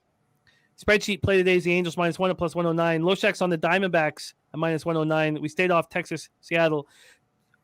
Peter's on the Giants first 5 team total over 2.5 -115. I'm on the first 5 under 4.5 in Washington, San Francisco, and that is our show for today. Thank you guys. Real Deal Prime, Lou Chase Fox, Cover Kings, North Ender, Troy Torrance, Piker, Bo Jackson, Mike M, Trotwam, Dabra Kadabra, Joe Yurkovich, Top Set, Rem Most, Lou Chase Fox, Saturated, Beefy Bets, Alfred 44, Ski Profit, Johnny Guns, all you guys. Alfred, thank you guys. Thank you for your support. Billy Friedrich, Vipe, Markel. We have nothing without your support. Danny Lopez. Thank you guys. Kong's Clip, Saturated. Thank you for your support. Truly, truly, truly. And I can't wait for the Preakness, man. I can't wait for the Preakness. This weekend was so much fun with the Derby and the Oaks. So we got the Preakness Saturday in 10 days or 11 days. Other than that, I'll be back in action here tomorrow. And Pete, I look forward to being here with you on Tuesday. Pistol Pete, will you please? Oh, and a big thank you to our producer, Jose Bouquet, who does such a great job. Thank you, Jose, for everything you do for us. Pistol Pete, could you please put a bow on this show and send us into the future? Yes. All races are equal, including Venezuelans. Obviously, including Venezuela. Yay, Venezuelans. Yay, Jose Bouquet. Hell yeah, hell yeah, hell yeah. See y'all next Tuesday.